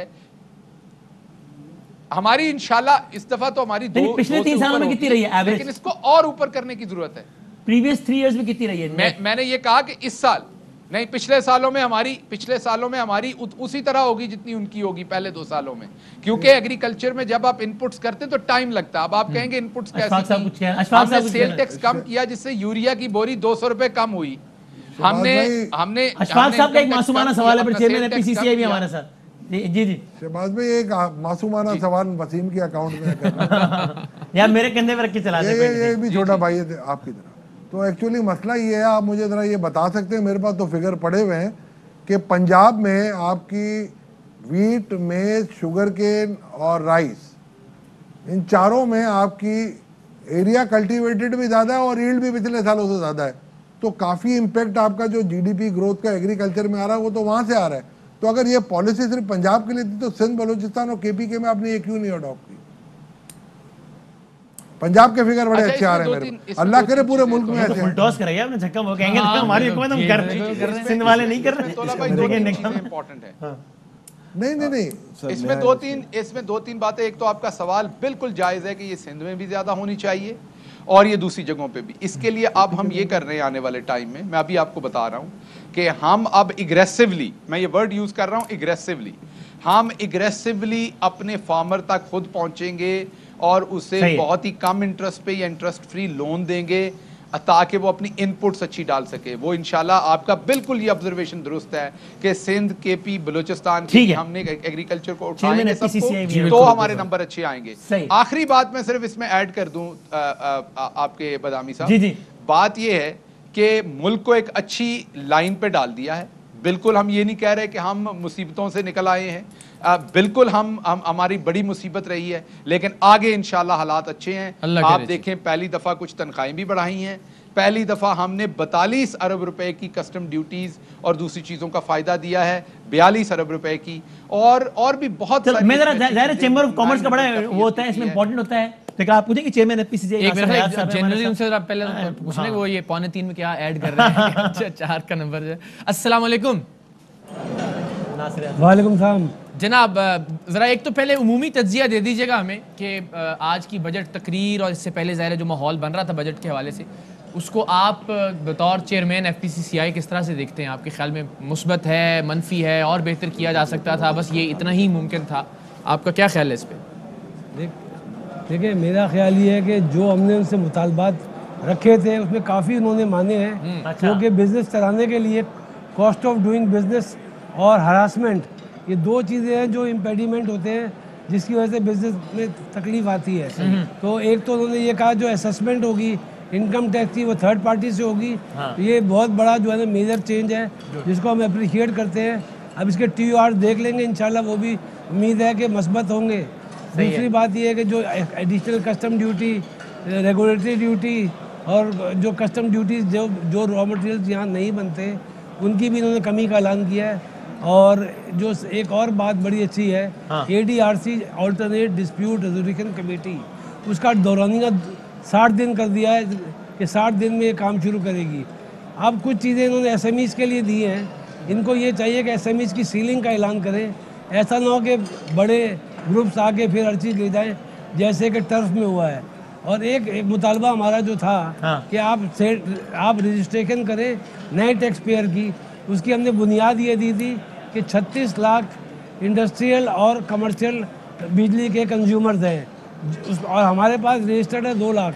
तो अगर आप 36 में 10 लाख को भी रजिस्टर कर लेते हैं तो आपको एक बड़ा टैक्स आ जाएगा। तो ये प्रोविजन यहाँ होनी चाहिए कि भाई कितने नए टैक्स पेयर लाएंगे और कितना टैक्स लेंगे, क्योंकि पुरानों को आप लेके बैठे रहेंगे तो मुल्क आगे नहीं बढ़ेगा। ओवरऑल बाकी जब पेपर्स आएंगे तो ये समझ में आएगा कि जो बातें, क्योंकि टीवी पे तो जो स्पीच होती है बजट की वो हमेशा अच्छी होती है। सही है सही। और इतने शोर में ज़ाहिर है बहुत कुछ तवज्जो से सुनी भी नहीं जा सकी। हाँ प्लीज सर, आप ये बताइए, अभी हम ज़ाहिर अभी उन्होंने हरासमेंट की बात की, ऐसा लगता है, ऐसा लग रहा है ऐसा हो भी कि शौकत तरीन साहब का चूँकि बड़ा फोकस है इस बात में कि FBR की जो गैर ज़रूरी हरासमेंट जिससे शायद थोड़ा सा खाता मिलेगा। एक और बड़ा इंपॉर्टेंट एलिमेंट जब हरासमेंट की बात हो वो नैब की तरफ से बिजनेसमैन भी बहुत शिकवे करते नजर आते हैं, खुद गवर्नमेंट भी शिकवे, सियासतदान तो सियासतदान, खुद गवर्नमेंट के लोग भी, मिनिस्टर तो ऑफ द रिकॉर्ड बताते हैं कि भाई मेरा ब्यूरोक्रेट कहता है सर मैं साइन नहीं करूंगा, मेरे पीछे नैब पड़ जाएगी। और इस वजह हम ये भी देखते हैं कि PSDP भी एलोकेटेड से कम इस्तेमाल होने की एक वजह भी बन जाता है कि वो फंड पास ही नहीं होता है। तो असल में तो शहबाज साहब से भी सवाल पूछूंगा कि गवर्नमेंट क्या कर सकती है इसमें, लेकिन आपको लगता है कि इस हवाले से भी हरासमेंट कम करने की जरूरत है ताकि जो बजट एलोकेट हुआ है वो तो पास हो, लगे तो सही वो। सर ज़्यादातर बिजनेसेस में तो इन्वॉल्व नहीं है, वो बिजनेसेस जो गवर्नमेंट से एक्ट कर रहे हैं। मतलब जैसे अब इंडिया ने 5 सेंट की सोलर पावर खरीदी या 18 सेंट में ले ली, तो अब उसको कौन इन्वेस्टिगेट करेगा? पार्लियामेंट ने तो उसको पास भी नहीं किया। एक गवर्नमेंट इलेक्ट हुई, उसने 5 सेंट का माल 18 में खरीद लिया, 30 साल के लिए खरीद लिया, जिसकी जो मर्जी आए की है, उसका क्या इलाज होगा? चलिए कोई प्रोसेस तो होगा ना, बिल्कुल होना चाहिए, ठीक है। और उसको इंडेमनिटी दे दी, सॉर्वेनिटी भी भेज दी मुल्क की कि जी अब लंदन ज्यूरिडिक्शन है, सॉर्वेन गारंटी दे दी। ये क्या मजाक है? कोई नई ईस्ट इंडिया कंपनी पैदा हो गई क्या? तो उनका क्या हल होगा? कोई हल तो होगा ना? नहीं, वो तो जाहिर सी बात, इसमें तो कोई दो राय नहीं कि एहतसाब नहीं होगा तो बेहतरी किस तरह होगी। लेकिन जो ये इतना ज्यादा खौफ या कि जनाब हमने यहाँ तक देखा कि वो जो टेंडर्स के लिए जो एड्रेसेस दिया था उसमें ब्यूरोक्रेट कहता है मेरे ऑफिस का एड्रेस नहीं देना भाई, वो कल को कागज में मेरे एड्रेस का नाम होगा तो फिर मेरे लिए मसाइल हो जाएगी। बहुत आसान है। वो क्या है? आतिफ साहब ने कहा ना, जैसे ये पूरा ECC के थ्रू होके आता है। और मेरा ख्याल है जहाँ वो बात कर रहे हैं 18 सेंट में बेच दिया, ऐसी कोई बात नहीं थी। वो 13 सेंट में वो कंपटीशन आता है। सही है। और कंपटीशन के हिसाब से जो लोएस्ट होता है उसको मिलता है। आप भी अप्लाई करें, आपको भी मिल सकता है। इसका आसान हल ये है सबसे पहले कि आप नैब को प्री ऑडिट में डाल दें। आप बोले जब ये प्रोजेक्ट आ रहा है उस वक्त तुम बैठो साथ टीम में और जो भी सवालात करने एग्जीक्यूशन तक करते रहो, बाद में अगर आप इजाजत दें, बिलावल भुट्टो साहब कुछ गुफ्तगू कर रहे हैं। जी ये यू टर्न लेते हैं, ये मुकर जाते हैं, लेकिन हम आपकी आवाज बनेंगे, हम इनके सामने भी आपके मुतालबात डिमांड करेंगे और पूरा मुहिम चलाएंगे ताकि हम पाकिस्तान को इस PTIMF डील से निजात दिलवा सके। आप सबका बहुत शुक्रिया। पाकिस्तान पीपल्स पार्टी हमेशा आपके साथ शाना बेशाना। बिलावल साहब ये बताएं कि हमने ये देखा है कि जब भी मुलाजमीन का कोई एहतजाज होता है या आम तबके कोई एहतजाज करते हैं तो पाकिस्तान पीपल्स पार्टी की वहाँ में मौजूदगी नजर आती है। आज आपने कमाल किया है कि सड़क पर आकर सरकारी मुलाजमीन के साथ यकजहती का इजहार किया, लेकिन हम ये देखते हैं कि जो ऐलानात और दावे किए जाते हैं वो एकदम फरामोश कर दिए जाते हैं। तो क्या आप इनके साथ दमादम मस्त कलंदर के लिए तैयार है सड़कों पर? जैसे मैंने अपना तकरीर में कहा कि हम हुकूमत से मुतालबा कर रहे हैं कि जो वादे मुझसे नहीं, जो वादे उन्होंने खुद आपके साथ किए, लिख के किए, उस पे तो पूरे उतरे। मेरा जो अपना मुतालबा है, जो मेरा पार्टी का मुतालबा है, वो ये है कि जैसे सिंध ने 25,000 रुपीस कम से कम तनख्वाह मिनिमम वेज रखा है, वो भी आप करें। जैसे हमने अपने दौर में 120% इजाफा किया सरकारी तनख्वाह में, वो भी आप करें। जैसे हमने अपने दौर में 100% इजाफा किया पेंशन्स में, वो भी आप करें। जैसे हमने अपने दौर में फौजी सिपाहियों के लिए जो दहशतगर्दी का मुकाबला कर रहे थे, जो आज भी हमारे सरहदों का दिफा करते हैं, उनकी तनख्वाह में पाकिस्तान पीपल्स पार्टी ने 175% इजाफा किया। हमारा मुतालबा है कि आज भी वो भी करे। अगर ये खान साहब मानता है, अगर PTI मानता है और ये काम सब कर देते तो हम उनके लिए तालियां बजाएंगे। नहीं मानते तो हम आपके साथ शाना बिशाना खड़े हैं। चलिए, बिलावल भुट्टो साहब गुफ्तगू कर रहे हैं इस्लामाबाद में, आपने गुफ्तगू मुलाहिजा की और जाहिर है इस वक्त जो ऑपोजिशन का मिजाज वह इतना ही गर्म होगा और होना चाहिए और होता रहा है और शायद वो तो कोई भी होगा जी। अगर अपोजिशन में इमरान खान साहब होते तो मैं समझता हूँ जो बिलावल भुट्टो साहब इस वक्त कर रहे हैं, इमरान खान साहब भी वही सब कुछ करते हैं। तो ये तो वतीरा है हमारे मुल्क का, हमारे सियासी पार्टियों का, सबका, कि जो भी आप अच्छे से अच्छा बजट लेकर आ जाएं, आप दूध का धुला हुआ बजट लेकर आ जाएं, लेकिन जो अपोजिशन ने है वो हमेशा से एहतजाज करना है। वो शहबाज शरीफ साहब ने भी एहतजाज करना है, बिलावल भुट्टो जरदारी साहब ने भी एहतजाज करना है। जो उनका रोल था वो उन्होंने कर दिया। लेकिन अगर आप न्यूट्रल तजियाकारों से आप राय लेंगे, लेकिन ओवरऑल राय जो है तो वो पॉजिटिव साइड पर जा रही है। इस हालात में कोविड के दौरान इससे अच्छा बजट पेश नहीं किया जा सकता। बड़ी हैरानकुन बात है, जिस तरह कल वज़ीर ख़ज़ाना ने भी कहा कि 2 करोड़ लोग बेरोज़गार हुए। इसमें कोई शक नहीं, हम अपना ज़ाती तौर पर भी देखें, हमारे इर्द गिर्द बहुत से लोग हैं जो बेचारे नौकरियों से गए, उनके कारोबार मुतासर हुए, लेकिन अल्हम्दुलिल्लाह कोई बहुत ज़्यादा डगमगाता हुआ हमें कोई शख्स दिखाई नहीं दिया अपनी ज़ाती ज़िंदगी में भी और इज्तिमाई तौर पर भी, एज कौम भी, अल्हम्दुलिल्लाह। तो इसका क्या फैक्टर आपके ख्याल में? इसका एक तो इन्होंने जो डायरेक्ट एहसास प्रोग्राम के तहत पैसे दिए तो लोएस्ट को दिया और लोगों ने भी इसमें चैरिटी बहुत की। और दूसरे बेसिक बिजनेस अगर आप सिवाय पब्लिक प्लेसेस के रेस्टोरेंट वगैरह ये सब छोड़ दें तो तकरीबन मेजर इंडस्ट्री तो गवर्नमेंट ने कोशिश करके चलाई है। हालांकि कई लोग नहीं चाहते थे कि इंडस्ट्री चले, बहरहाल अल्लाह ने फिर भी। दूसरे कि शहबाज गिल साहब से जवाब नहीं दे सके कि एग्रीकल्चर जो तबाह हुई है ना हमारे मुल्क में, वो 18वीं अमेंडमेंट के बाद हुई है, जिसमें हर सूबे को पूरी एग्रीकल्चर हैंड ओवर कर दी। उनके पास ना कोई इंफ्रास्ट्रक्चर था, उन्होंने हर चीज़ पकड़ते गए कि जी ये भी दे दो, ये भी दे दो, ये भी दे दो, हर चीज़ के पैसे तो ले लिए पर करने को कुछ नहीं। अब इस वक्त जो भी एग्रीकल्चर में इंप्रूवमेंट आ रही है वो federal government beyond their scope वो कर रही है। सही। अच्छा, अगर आप सियासत की साइड भी साथ चलाते हैं तो शहबाज गिल साहब भी दावा कर रहे हैं, शहबाज शरीफ साहब ने पहले कहा, बिलावल साहब भी साथ कर कि जनाब हम बजट आसान नहीं होगा गवर्नमेंट के लिए पास कराना। मेरी राय मुख्तलिफ है, मुझे लगता है हो जाएगा, लेकिन क्या गवर्नमेंट को इस सवाल से कोई परेशानी तो नहीं है? अल्लाह का शुक्र है, बिल्कुल कोई परेशानी नहीं है। और आज एक बात इंटरेस्टिंग थी, आज मुझे नहीं पता था कि शौकत तरीन साहब की ये वाली साइड भी है। आज पता चला कि वो पॉलिटिशियन भी हैं। मुझे ये शक पड़ता है, मैं इल्ज़ाम नहीं लगा रहा हूँ, मैं हज़रत तफन्नन ये बात कर रहा हूँ कि मुझे ये शक पड़ता है कि उन्होंने अपनी तकरीर जानबूझ के लंबी की। ये मैं हज़रत तफन्नन कह रहा हूँ क्योंकि बेचारी नून लीग पहले थक गई, बैठ गई, फिर उठ के खड़ी हो गई एहतजाज करने को, फिर थक गई, फिर उठ गई। और मुझे सबसे ज़्यादा जो तरस है, सबसे ज़्यादा तरस मुझे खुर्रम दस्तगीर पे आया कि वो बेचारे, उनको शायद अभी तक ये नहीं पता, अक्लमंद तो वैसे वो बड़े हैं, कि डेस्क बजाने के लिए कोई पतली सी किताब पकड़ते होते हैं, वो आवाज़ ज़्यादा देती है। तो उन्होंने जो सबसे मोटी थी ना बाइंडिंग, वो जो बजट की, वो बेचारे 2 किलो की वो पकड़ के मार रहे थे ना, तो 5 मिनट के बाद थक जाते थे, पसीना आ जाता था, फिर वो ऐसे करके बैठ जाते थे, फिर वो उठ के खड़े हो जाते थे कोई 10 मिनट बाद, फिर लग जाते थे।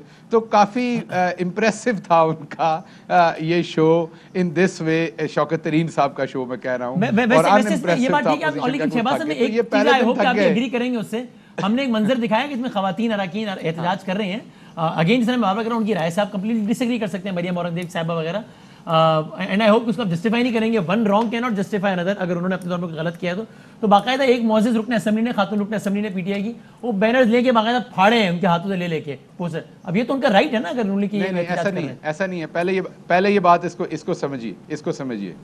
अगर मैं आपकी आंख में उंगली दूंगा तो आप मेरी उंगली वापस मरोड़ेंगे, अच्छा, और उसको गलत नहीं कहा जाएगा, राइट ना? तो यहाँ से क्या राइट है ना, ये लॉजिक राइट है ना? यहाँ पर क्या मैंने कहा कि मैं आपकी आंख के अंदर उंगली दूंगा तो आप मेरी उंगली पकड़ के हटा देंगे ना। तो वो जो हुकूमती उसमें पार्लियामेंट के अंदर एक कानून है कि एक अपोजिशन की साइड है, एक हुकूमत की साइड है। अपोजिशन अपनी साइड पे रह के एहतजाज करती है और हुकूमत अपनी साइड पे रह के काम करती है। तो मरियम औरंगजेब साहबा क्योंकि शरीर हैं बहुत ज़्यादा, और वो बड़ी मासूम शक्ल के साथ हमेशा ऐसी शरारत करती हैं, तो वो कुछ खवातीन, और हमेशा ये खवातीन को आगे करके ऐसे काम करते हैं, तो कुछ खवातीन को लेके हुकूमती बेंचों पे, जहाँ पे हमारी खवातीन बैठी हुई थी, उनके सरों के ऊपर इन्होंने लाके वो अपने प्ले कार्ड्स जो है वो रखने शुरू कर दिए, जो कि किसी सूरत ही अपनी साइड पे जो मर्जी करते हैं, इनको किसी ने कुछ नहीं कहा। आप कह रहे हैं वो अमल गलत था, इसलिए रद्द अमल भी ठीक है, क्योंकि वो अमल गलत था। नहीं, रद्द अमल बिल्कुल गलत नहीं था। मैं दोबारा कहा, मैं आपकी आंख में उंगली मारूंगा, आप मेरी उंगली मरोड़ेंगे वापस। अच्छा, हाँ जी, इससे बल्कि इससे ज्यादा रद्द अमल होना चाहिए था, वो वापस नहीं जाने चाहिए थे। उनके डेस्क के पास लोग आए थे जो कि बजट की कॉपियां फाड़ रहे होते हैं, लेकिन इस तरह हम फिजिकली ये पोस्टर फाड़ना हो तो ये तो फिर बात वो सब कुछ गलत है। ये बल्कि मैं इस पे एक मशवरा दूंगा बदामी साहब कि इस पे एक ग्रैंड मनाजरा होना चाहिए। हम भी कल को अपोजिशन में हो सकते हैं, हर एक के ऊपर कदगन हो कि जो नेशनल लेवल के इश्यूज हैं, बजट है, कोई नेशनल इंटरेस्ट की बात है, उस टाइम अगर किसी ने एहतजाज करना है तो वो पार्लियामेंट के बाहर करे, पार्लियामेंट के अंदर बात सुने, वो हम हो या कोई और हो। तो ये एक इसके ऊपर भी डिस्कशन होनी चाहिए, क्योंकि करोड़ों रुपया आवाम का इस सेशंस पे लगता है। बिल्कुल ठीक बात है। और अगर इस बजट की तकरीर को सुना जाता और जैसे अभी टेलीविजन पे सामने बैठ के तनकीद की जाती तो ज्यादा बेहतर था, उसमें शायद चीजें हम करेक्ट कर लेते। किसी ने भी किसी की स्पीच नहीं सुनी में इस टाइम लिखी हुई आ जाती है। मैं एग्री करता हूँ आपसे, मैं एग्री करता हूँ, लेकिन बिल्कुल बेहतर होने की जरूरत है। अजीबोगरीब ऐसी आवाजें आ रही थी कि इंसान सोचता है कि यार ये वो पार्लियामेंटेरियंस हैं जो हमारे आपके टैक्स के पैसों से इस वक्त जो है वो इजलास को चला रहे हैं। खतरनाक आवाजें सुन। एग्जैक्टली। हम नैब की बात कर रहे थे थोड़ी देर पहले जी। अगर हम नैब को हम ये देखें कि पॉलिटिशियन भी कहते हैं कि नैब में ठीक है, नैब के कवानीन में कोई तरमीम है, अगर उनके इख्तियारात ज़्यादा दिए हुए उन्हें ज़रूर जो है तो ऑब्ज़र्व करना चाहिए। लेकिन आप ये देखें कि सूबाई एंटी करप्शन डिपार्टमेंट अगर आप देखें सूबों का, तो हम सब यहाँ कराची शहर में रहते हैं, सिंध से हम लोग प्रोग्राम भी कर रहे हैं, सिंध में रहते हैं, तो तकरीबन एंटी करप्शन डिपार्टमेंट जो है तो वो ना होने के बराबर हैं। वो ज़रूरी काम से सो रहा है। हाँ, वो आपने सही फरमाया। क्यों कि वहाँ पर भी सियासी मुदाखलत है। आप ये देखें कि वो उनके मिनिस्टर अलग से एंटी करप्शन के होते हैं। अब जब एंटी करप्शन के खुद मिनिस्टर होते हैं तो वो जब मिनिस्टर ही के आपके पास नैब के सारे मामलात होंगे या इसके होता है कि नैब में केस चल रहा होता है तो कोशिश ही होती है कि केस की तरीके से सुबह एंटी करप्शन को चला जाए। सुबह एंटी करप्शन को ये आपने जो मासूमाना तरीके से बयान किया ना बदामी साहब, ये आपने बिल्कुल ठीक बात। हमने अभी एक असिस्टेंट कमिश्नर साहब को पकड़ा, उनके भाई एंटी करप्शन में बड़े अच्छे ओहदे पे थे जी, तो करप्शन करते हुए हमने उनके भाई को, तो ये तो मामला जाहिर क्या करेगी एंटी करप्शन। वो तो हम इकरार साहब आपको सलाम कहते हैं कि ना आप नैब है, ना आप एंटी करप्शन है, आप फेडरल इन्वेस्टिगेशन एजेंसी है, लेकिन जो आप काम कर रहे हैं ना वो आप मुल्क की उसके लिए काम कर रहे हैं कि मैं हम सब पूरी कौम आपको सलाम करती है, जिस बेखौफ होके जो आप प्रोग्राम करते हैं और जो आप करप्ट लोगों को सामने लेकर आते हैं स्क्रीन पर, मैं समझता हूं कि मैं तो आपको सैल्यूट करता हूं। मैं इसमें एक चीज ऐड करता हूं, देखिए नैब लॉ का और नॉर्मल लॉ का हम भले क्रिटिसाइज कर लें, सही है, एंटी करप्शन को भी, और नैब का लॉ अच्छा है मेरे साथ। दो चीजें निकाल दें फिर देखते हैं क्या होता है। एक प्ली बार्गेन निकाल दें और दूसरा नैब का ये राइट निकाल दें कि जी आप प्रूफ करें कि आप सही है, मैं नहीं प्रूव करूंगा कि आप गलत हूं, आप गलत है। तो ये अगर आप दो चीज़ें जो बिल्कुल आपकी जो natural principle of natural justice के भी खिलाफ है, अगर आप ये निकाल दें कि प्ली बार्गेन नहीं होगी, मैं देखता हूँ कितनी एफिशिएंसी से नैब काम कर। ठीक है, मैं इधर चेयरमैन एफपीसीसी की तरफ जाए, बहुत देर से हाथ से बैठे। सर ये बताइए कि ये सारी हैरेसमेंट की गुफ्तगू आपकी वाली उससे बात से शुरू हुई थी, अब मुझे भाई बताइएगा कि गवर्नमेंट ने अपने तौर पर 10% इजाफा किया, ज़ाहिर है सबका इत्तेफाक है, कुछ शहबाज गिल साहब भी डिसएग्री नहीं कर रहे कि इससे ज़्यादा होना चाहिए, वो जितनी इस्तेताद गवर्नमेंट लीगली शायद फोर्स तो नहीं कर सकती, लेकिन अपनी जिम्मेदारियों को रियलाइज करते हुए कुछ प्राइवेट सेक्टर भी कुछ तरह कर सकता है कि जनाब, एक तो ये बात है कि जनाब उन पर भी प्रेशर बढ़ेगा, वो ठीक है प्रेशर तो बढ़ेगा, नहीं बढ़ेगा तो नहीं बढ़ेगा, लेकिन प्राइवेट सेक्टर भी अपने तौर पर कोई नजरसानी करके अपने मुलाजमीन की तनख्वाहों में कुछ सिलसिला बेहतर करें। जहां प्राइवेट सेक्टर के जो बड़े बड़े बिजनेसमैन होते हैं वो गवर्नमेंट से लड़ होते हैं, राइटली इस वक्त मैं मराद दूं, वहां वो अपने निचले तबके को भी फैसिलिटेट करें। देखिए इसमें कोई दो राय नहीं है, महंगाई बहुत हो चुकी है, फूड इन्फ्लेशन सबके सामने है। हाँ, जो प्राइवेट सेक्टर है उसको भी ये करना चाहिए, वो करता है। मैं ये आपको एश्योर करता हूँ कि 70-75% लोग इसको करते हैं, बाकी 10-20% लोग तो आपको पता ही है कि हर किस्म के लोग होते हैं, लेकिन ये एश्योरेंस है कि प्राइवेट सेक्टर ये करेगा और प्राइवेट सेक्टर को बड़ा एहसास है। और ये जो कोविड में जो हालात रहे हैं इसमें काफ़ी लोगों ने जो है ना आउट ऑफ दी वे जाके अपने लोगों के लिए, अपने फैमिलीज़ के लिए, अपने वर्कर्स के लिए, सबके लिए किया है। इस पे भी अशफाक साहब को इस मासूमाना सवाल तो नहीं है।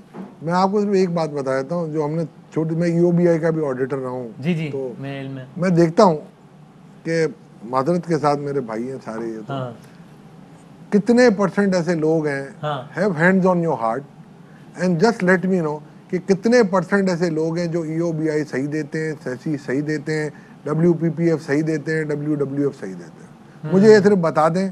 और कितने ऐसे लोग बता दें, दिल पे हाथ रखे बगैर बता दें। बेशक मैं आपको बता देता हूँ यार, हाथ रखना रख भी आप देखिए, मैं फ्री ऑडिट करूंगा अगर आप मुझे अलाउ करें। बताएं, देखें आप इनसे ये पूछ लें कि कितने ऐसे डिपार्टमेंट के ईओबीआई के हो गए, सैसी के हो गए, जिस वजह से वो पैसे लेते हैं उनका इस्तेमाल वो लोग ठीक जगह पर करते हैं। इनसे पूछता हूं, पहले उनके जवाब दे दें। मैं आपको ये बताऊं कि जो पाकिस्तान के अंदर जितने लोग रजिस्टर्ड होने चाहिए, या जो सिस्टम से अगर आप हट के कोई काम करते हैं, आप यहाँ पर कोई कारोबार नहीं कर सकते। अगर आप बदामी साहब, सवाल का जवाब क्या बनेगा? इसी सवाल का जवाब ये है कि जितने लागू होते हैं, जितने उनके ऑडिटर आके हम पर लागू करके जाते हैं कि आपकी असेसमेंट ये बनती है, तो तमाम बिजनेसमैन उस हिसाब से अंदाजन कितने % बिजनेसमैन इसको कंप्लाई करते होंगे? अंदाजन रफली सर सारे करते हैं। 100% सर 100% करते हैं। उसकी वजह क्या है कि वो सारे, उन्होंने कहा मुझे अच्छा 200% नहीं कह दिया, सारे डिपार्टमेंट बदामी साहब, वो सारे के सारे डिपार्टमेंट काम कर रहे बदमाश हैं वो जो है। तो आप एक काम कर लेते हैं, तो खुद सताए में उनसे, एक काम कर लेते हैं, जैसे शौकत तरीन साहब ने इनकम टैक्स के भी थर्ड पार्टी ऑडिट कर दिया, इसका भी करा लेते हैं। चलो इस तजवीज पे एतराज होगा कोई? सर हमें कोई एतराज नहीं है। हम तो ये कह रहे हैं कि या तो उनको फिर डिपार्टमेंट को खत्म कर दें और ऑडिट खत्म कर देते हैं ना। नहीं, उनका ऑडिट खत्म करके नया ऑडिटर इंडिपेंडेंट लगा देते। देखें, जो डिपार्टमेंट बनाया गया है, जो आपको आपने एफबीआर में भी तो इंडिपेंडेंट ऑडिटर वेलकम किया ना, तो आप हां कहते हैं, इसके लिए क्यों हां बात? इसके लिए भी हमने ना तो नहीं किया। हमने नहीं बदामी साहब, हम तो हां करते हैं दिल से। हम तो आपकी तरफ से हां समझे, हम बिल्कुल हां समझे जनाब। बिजनेसमैन की तरफ से ये आप तजवीज देना मीडिया के थ्रू कि ईओबीआई और सेसिया जितने भी प्रोविंशियल बजट में भी आए कि इंडिपेंडेंट ऑडिट हो जाए, और अगर जो सही पे नहीं करता। ये शहबाज गिल साहब, ये जरा ये बड़े मामला, जिस तरह अभी हनीफ गौर साहब ने भी कहा कि वो ज़ाहिर जो डिपार्टमेंट आते हैं ऑडिट करने के बाद वो जो भी असेसमेंट अपनी देते हैं उसके मुताबिक, ये इसका मतलब है चीज़ें रिकॉर्ड पर ठीक नहीं हैं, चाहे वो टैक्स के मामलात हैं, चाहे वो आपके एम्प्लॉयज़ का डाटा है, चाहे आप, तो ये क्या मुश्किल है। जिस तरह हमने देखा बड़ी कामयाबी से वैक्सीनेशन के हवाले से अब हम देखते हैं कि एक इंटरलिंक सिस्टम नज़र आता है आपके शनाख्ती कार्ड के साथ, आपकी हर एक चीज़ जो है वो बिल्कुल पूरी दुनिया के साथ कनेक्टेड है, पूरे पाकिस्तान में कनेक्टेड है। तो ऐसी क्या मुश्किल है कि हम सारे डाटा को किसी तरीके से एक दूसरे के साथ कनेक्ट कर लें, और वो ज़ाहिर वही टैक्स में हमें हेल्प करे, वही जो मुलाजमीन की बेहतरी के मामलात है उसमें भी हमें हेल्प करे। इस पर क्यों काम नहीं हो सकता? ये शहबाज भाई से पहले मैं बता देता हूँ, इस पे काम हो रहा है और ये फुल मार्क्स देने चाहिए इस गवर्नमेंट को। जिंदाबाद। चलो कि जो चीज़ है, 4 हो गए पूरे में जो चीज़ है, मैं जो अच्छी चीज़ होगी बिल्कुल बात सपोर्ट कर लेनी करना चाहिए। चाहिए। हाँ, ये कर रहे हैं और बड़े उस तरीके से कर रहे हैं जहाँ गलत हुआ डॉक्टर criticism वकार होना चाहिए। मसूद लेकिन साहब इतना ने- अग्रेसिवली करना चाहिए ना, जिस तरह अग्रेसिवली नहीं हो सकता। आप मेरी बात, अच्छा। जो सिस्टम है उस सिस्टम से इनको चलने दें। एक साल आज भी इसमें काफी बजट में आई है कि इंडिविजुअल का जो सेल्स टैक्स नंबर पहले होता था, उन्होंने कहा CNIC से कॉमन आइडेंटिफायर नंबर सही। होगा। AOP को उन्होंने किया। जो चीज अच्छी चीज है आप उसकी तारीफ करें, इसके और नताइज इनको बड़े अच्छे और आएंगे ये भी हमारे अगर क्रिटिसिज्म भी करनी है ना किसी पे तो कंस्ट्रक्टिव करें। बिल्कुल हाँ बिल्कुल सही बात। डिस्ट्रक्टिव नहीं होनी चाहिए, जस्ट क्रिटिसिज्म बहुत फॉर द अच्छी सेक बात। Of it. शहबाज साहब से तो उसमें शहबाज आधा आपका जवाब तो काम दे मैंने दिया कर शहबाज दिया। गिल साहब, बाकी आप भी फिर फरमा दीजिए कि इस हवाले से क्या काम हो रहा है, कब तक तवक्को रखें कि डेटाबेस बड़ा जरूरी है हर चीज़ के मामले में। इसमें बदामी साहब बात यह है कि आपने और इकरार साहब ने और तोला भाई ने सबने बड़ा राइटली आइडेंटिफाई किया है और दूसरे दोस्तों ने कि जब तक हम ऑटोमेशन पे और इंटीग्रेटेड सिस्टम्स पे नहीं जाएंगे, थर्ड पार्टी पे नहीं जाएंगे, बहुत सारी जगहों पर लोगों को हरास करना बंद नहीं करेंगे और उसके साथ साथ लोगों को भी उनकी जिम्मेदारी का एहसास नहीं दिलाएंगे, हमें सारे एंड्स को किसी ना किसी तरीके से बांधना है। अब इशू हमारी जो सबसे बड़ी दो चीज़ें हर चीज़ के साथ कनेक्ट होती हैं। जैसे मैंने शुरू में आपको कहा ना कि बाद में पता चला कि जो मैथमेटिक्स है वो तो दुनिया की हर चीज़ में इस्तेमाल होता है। इसी तरह एक चीज़ अब पता चली ज़िंदगी में कि हमारी जो इखलाकी गिरावट है वो कौम के तौर पर हमारे यहाँ जो करप्शन की एक्सेप्टेंस है, बुरा काम करने की एक्सेप्टेंस है, बुरा काम करने वाले का साथ देने की एक्सेप्टेंस है, बुरा काम करने वाले को अगर वो आपके तल्लक वाला है तो उसको इग्नोर कर देने की जो एक्सेप्टेंस है, ये खाता है तो लगाता है कि कॉन्सेप्ट की जो एक्सेप्टेंस है वो इतनी सराहियत कर गई है कि आप जिसको चार्ज देते हैं वो काम शुरू कर देता है। एक बहुत ईमानदार बंदे को आप एक जगह पे लगाते हैं तो वो अपने जो उसके पुराने दोस्त हैं उनको वो बाकी सबसे ईमानदारी कर रहा होता है, 2-4 लोगों के साथ वो भी बेईमानी कर रहा होता है वहां पर। तो कहने का मतलब ये है कि हमें ये लगता, हम अपना तकाबली जायज़ा तो लेते हैं, हमारा मीडिया भी, हम भी, पॉलिटिशियन भी, सारे वेस्ट के साथ और बहुत सारे मुल्कों के साथ अपने आप को कंपेयर करते हैं, लेकिन आप ये यकीन रखिए कि जितने दूसरे मुल्कों में, बहुत सारे मुल्कों में, मैं उसमें वेस्ट और ईस्ट और मुस्लिम दुनिया और गैर मुस्लिम दुनिया की बात नहीं कर रहा, मैं कह रहा हूं कि बहुत सारे और मुल्कों में दुनिया में जितने उनके एक छोटे से शहर में ईमानदार लोग होंगे ना, हमारे पूरे मुल्क में उतने ईमानदार लोग नहीं मिल रहे हमें। तो जब आपके पास ईमानदार लोग होंगे, वो लगेंगे तो वो ईमानदारी से फैसले करेंगे, वो ईमानदारी से दूसरे का पॉइंट ऑफ व्यू सुनेंगे। अगर एक बिजनेसमैन आके कहता है कि जी आप मेरा थर्ड पार्टी रिव्यू कर लें, आपका तो असिस्टेंट कमिश्नर जो है वो मेरे साथ 2 नंबरी कर रहा है, आप उसको सुनने को तैयार होंगे। लेकिन अगर आप खुद भी उसका हिस्सा है उस सारे सिस्टम का, तो आप उसको और किसी तरीके से ट्विस्ट कर देंगे। तो हमारे तमाम का तमाम जो कोलैप्स है, हर चीज़ बिगड़ी पड़ी है। आप किसी चीज़ को हाथ लगाते हैं तो आपको ये अंदाज़ा होता है कि वो बिगड़ा पड़ा है। मैं एग्जांपल देता हूँ आपको, कारें बनाने वाली कंपनीज हैं, वो आपसे 50% ले लेती हैं एडवांस पैसे, 6 महीने आपको बिठाई रखती हैं, गाड़ी प्रोड्यूस नहीं करती। क्यों? अमेरिका के अंदर क्यों ऐसा होता है कि आपको वो बगैर इंटरेस्ट के गाड़ी दे देते हैं, वहां पर बगैर इंटरेस्ट के, कोई इंटरेस्ट नहीं होता, उस लोन पे दे देते हैं। और पाकिस्तान में आपको 10-10, 15-15 लाख ओन देना पड़ रहा है गाड़ियों का। वजह यह है कि जो बहुत पहले कंपनीज आई उनको किसी ने साथ नहीं दिया। इतनी बड़ी माफिया है कि किसी ने साथ नहीं दिया कि यहाँ लोकलाइजेशन उनकी हो, जो उन्होंने अपने एग्रीमेंट्स में लिखा था। इसी तरह मुझे पता चला कि टबैको की जो कंपनीज हैं, उन्होंने हमारे यहाँ एंकर्स को, हमारे यहाँ ओपिनियन लीडर्स को पैसे दिए कि वो उनके लिए ट्वीट करें, क्योंकि वो भी एक ऐसी गेम सुनाते हैं ताकि टैक्स उनके ऊपर ना बढ़े। इसी तरीके से जो कार्बोनेटेड वाटर बेचती हैं और ये जो स्वीट ड्रिंक्स बेचती हैं कंपनीज, उनकी इतनी बड़ी लॉबी है कि पूरी दुनिया में ये मुसद्दका बात है कि ये शुगरी ड्रिंक पीने से ओबेसिटी होती है, शुगर होती है, लोगों को डायबिटीज़ और बीमारियां बढ़ती हैं, जिससे आपका हेल्थ केयर का बजट बढ़ता है। तो जो महज़ब दुनिया है उसके अंदर अब इन प्रोडक्ट्स के ऊपर अजाफी टैक्स लगाया जाता है ताकि जो अजाफी लोगों के लिए मुसीबतें ये खड़ी करती है उसका कुछ पोर्शन तो यहाँ से रिकवर हो। लेकिन ये लोग ये काम नहीं होने देते। तो ये बहुत सारी जगह है। इसमें ये बहुत एक अच्छी बात है शहबाज साहब, मैं इसीलिए कह रहा हूँ कि बड़ा लंबा सफर है। ये जो ईमानदारी वाली बात कर रहे हैं, ये इसकी वैक्सीनेशन ये तो कह रहे हैं सारे लोग हैं और बिल्कुल दुरुस्त बात है। हाँ सही कह रहे हैं। शहबाज साहब ने बात की, ऑटोमोबाइल की बात कर ली कि वो थोड़ी ज्यादती हो रही है। मैं समझता हूँ जो हमने पहले डिस्कशन में लेकर आए थे, जरा सा इनसे उस कार्टेलाइजेशन का भी पूछ लें कि सीमेंट के बारे में आपका क्या ख्याल है? ये बात बिल्कुल ठीक है। के बारे में ये चूंकि मैं जाती मुतासिर, मैं आपसे एग्री करता हूँ गिल साहब किसी चीज में किसी भी चीज में जो कार्टेलाइजेशन हो रही है। सही, तो सर एक्शन भी तो आप ले सकते हैं। शहबाज साहब आप हुकूमत में हैं तो आप ही ने उसके खिलाफ एक्शन लेना है। मैं कहता हूं कि आप जैसे शुगर माफिया के खिलाफ आपने एक्शन लिया, इसका मैं आपको आप सीमेंट माफिया के खिलाफ एक्शन लें, स्टील माफिया के खिलाफ एक्शन लें। इसका मैं आपको जवाब देता हूं। हमारे मुल्क में एक और बड़ा मसला है, और वो ये मसला है कि अगर एक कमरे के अंदर 100 बंदे बैठे हुए हैं और आपने 100 के बाल काटने हैं और आप एक के बाल काटने जाते हो, कहते हैं उसके बड़े हुए हैं पहले उसके काटो। आप उसके पास जाते हैं वो कहते हैं उसके बड़े हैं उसके काटो। आप उसके पास जाते हैं वो कहते नहीं अब उसके बड़े हैं उसके पास काटो। ओ भाई, कहीं से काम शुरू करना पड़ना है। जिस दिन कारों वालों पे हाथ पड़ गया, सीमेंट वालों पे खुद ही पड़ जाना है, रीत चल पड़नी है। जिस दिन आपने गज पूरा कर दिया मीटर का, तो कपड़ा 6 मीटर सबके लिए पूरा उतरेगा उसके पास स्थान पे। किसी की रवाज तो पढ़ने दो यार, किसी का नंबर पहले आ जाएगा, किसी का बाद में आ जाएगा। हम सारे एक ही दफा पैदा तो नहीं हुए थे, अल्लाह मियाँ ने भी आगे पीछे पैदा किए हैं। अल्लाह मियाँ मौत भी आगे पीछे ही देता है हमें, इकट्ठों को नहीं मारता सबको। तो ऐसे ही ऑडिट भी, एहतसाब भी आगे पीछे हो लेने दो, इकट्ठा नहीं हो सकता। होगा, चले अल्लाह करे हो जाएगा। हम बटन दबाएं तो सारे सेक्टर का एक दफा एहतसाब हो जाएगा। शहबाज साहब, जो वजीर आजम ने वजीर आजम बनने से पहले जो एजेंडा अपना दिया था, जो प्लानिंग दी थी कि 50 लाख घर बनाने, इस तरह से इन रेटों के अंदर अगर आपने इसे डिले किया तो सस्ते मकानात नहीं बन सकेंगे। ये मैं आपका मैंने जो पॉइंट है इसको बिल्कुल नोट भी किया, प्राइम मिनिस्टर तक ये पहुंचेगा भी और उनको अवेयर भी किया जाएगा। आपके पास कोई और ऐसा एनालिसिस है तो अपनी साइट्स पे जरा लेकिन मैंने आपकी खिदमत में ये अर्ज किया कि हर तरफ कार्टल है कहाँ नहीं है। सही बात है। आप किसी एक चीज का नाम तो लें, कार्टल है कहाँ नहीं है।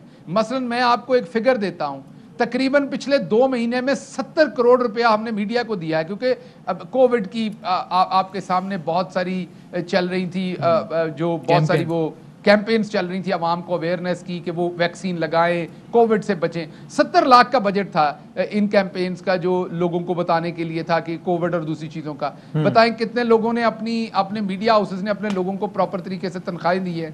जब आप मीडिया हाउसेस से बात करते हैं वो कहते हैं कि जी हमारी सिर्फ 20% तनख्वाहें गवर्नमेंट से आती हैं, 20% हमारा रेवेन्यू गवर्नमेंट से, बाकी तो हम प्राइवेट लाते। तो भाई 80% तनख्वाहें तो दे दो लोगों की। फिर उनकी तनख्वाहें 6-6 महीने सहाफियों की, कैमरामैनों की, राइटर्स की, अखबारों में काम करने वालों की रोकी हुई हैं। ये जो 70 करोड़ रुपया दिया इसका कोई हिसाब नहीं होगा। वो मालकान पैसा ले उड़ेंगे, फिर गरीब जो है वो 6-6 महीने नीचे, ना उसकी तनख्वाह बढ़ेगी ना उसको तनख्वाह दी जाए। अब कहाँ का रोना रो रहे हैं, जब पूरी सोसाइटी का ही इखलाकी मेयार नीचे गिर गया। जब रिश्ता करते हुए लड़की वाले पूछते हैं आप लड़कों से कि आपकी ऊपर की कमाई कितनी है।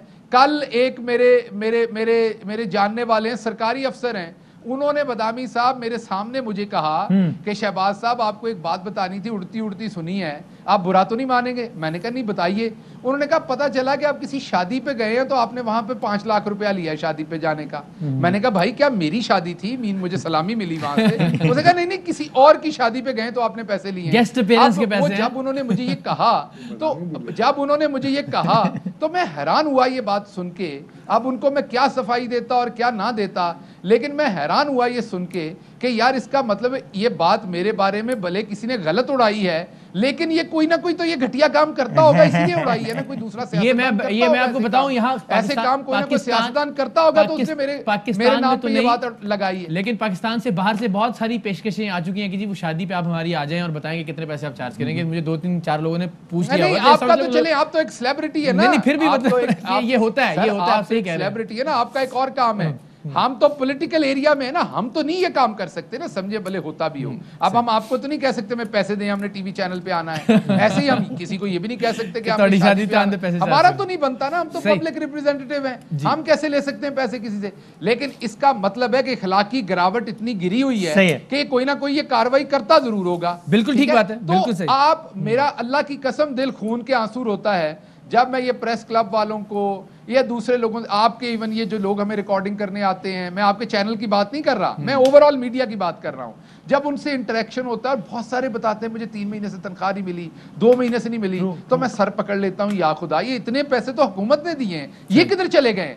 तो ये इखलाकी गिरावट हमारे हर एरिया में है, हर सेक्टर में है। रिफॉर्म से इसका ताल्लुक है। सही, बहुत बहुत शुक्रिया सबका, बहुत बहुत शुक्रिया। आप तरबूज जो है उनको टीके लगा के बेच दिए जाते हैं, आप तो बहुत सारे उन्होंने प्रोग्राम किए खरीदते उसको टीके लगाए होते हैं, ईंटों में मिर्चें डाली होती हैं, दूध में पानी डाला होता है। आपको जो बिल्डर से आप खरीदते हैं अपार्टमेंट, वो आपको दिखाता कुछ और है, मॉडल हाउस जब बना के देता वो कुछ और ही होता है।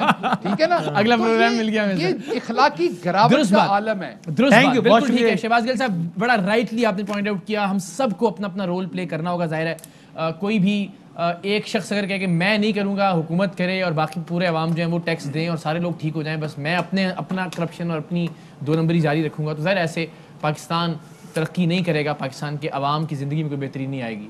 ट्रू। बहुत शुक्रिया शहबाज गिल साहब। सर आप तीनों का बहुत बहुत शुक्रिया, बहुत नवाजिश। बजट वाले से तफसील जारी, अब तक लेते हैं, ब्रेक के बाद दोबारा हाजिर होते भी आप न्यूज़ हेडलाइंस देखेंगे। अहम तरीन खबरें अब एक क्लिक की दूरी पर, आपके पसंदीदा टॉक शोज हों या अहम मुल्की या गैर मुल्की शख्सियात की न्यूज कॉन्फ्रेंसेस, हर लम्हा बाखबर रहने के लिए सब्सक्राइब करें हमारा YouTube चैनल। मौसम की सूरत हाल हो या खेल के मैदान से खबरें, अपने मोबाइल फोन से मुल्की और बैनुल अक़वामी अहम खबरों तक रसाई के लिए डाउनलोड कीजिए मोबाइल ऐप। बावसूख ज़राए से मुसद्दिका खबरों, तज्ज़ियों और तबसरों से मुस्तफ़ीद होने के लिए विजिट कीजिए पाकिस्तान की सबसे बड़ी न्यूज वेबसाइट www.arYnews.tv। इन सब के अलावा पाकिस्तान का सबसे बड़ा फेसबुक पेज हो, सबसे बड़ा न्यूज इंस्टाग्राम अकाउंट या फिर ट्विटर, ARY न्यूज पहुंचा रहा है खबरें सबसे पहले आप तक, ताकि आप रहें हर लम्हा बाखबर।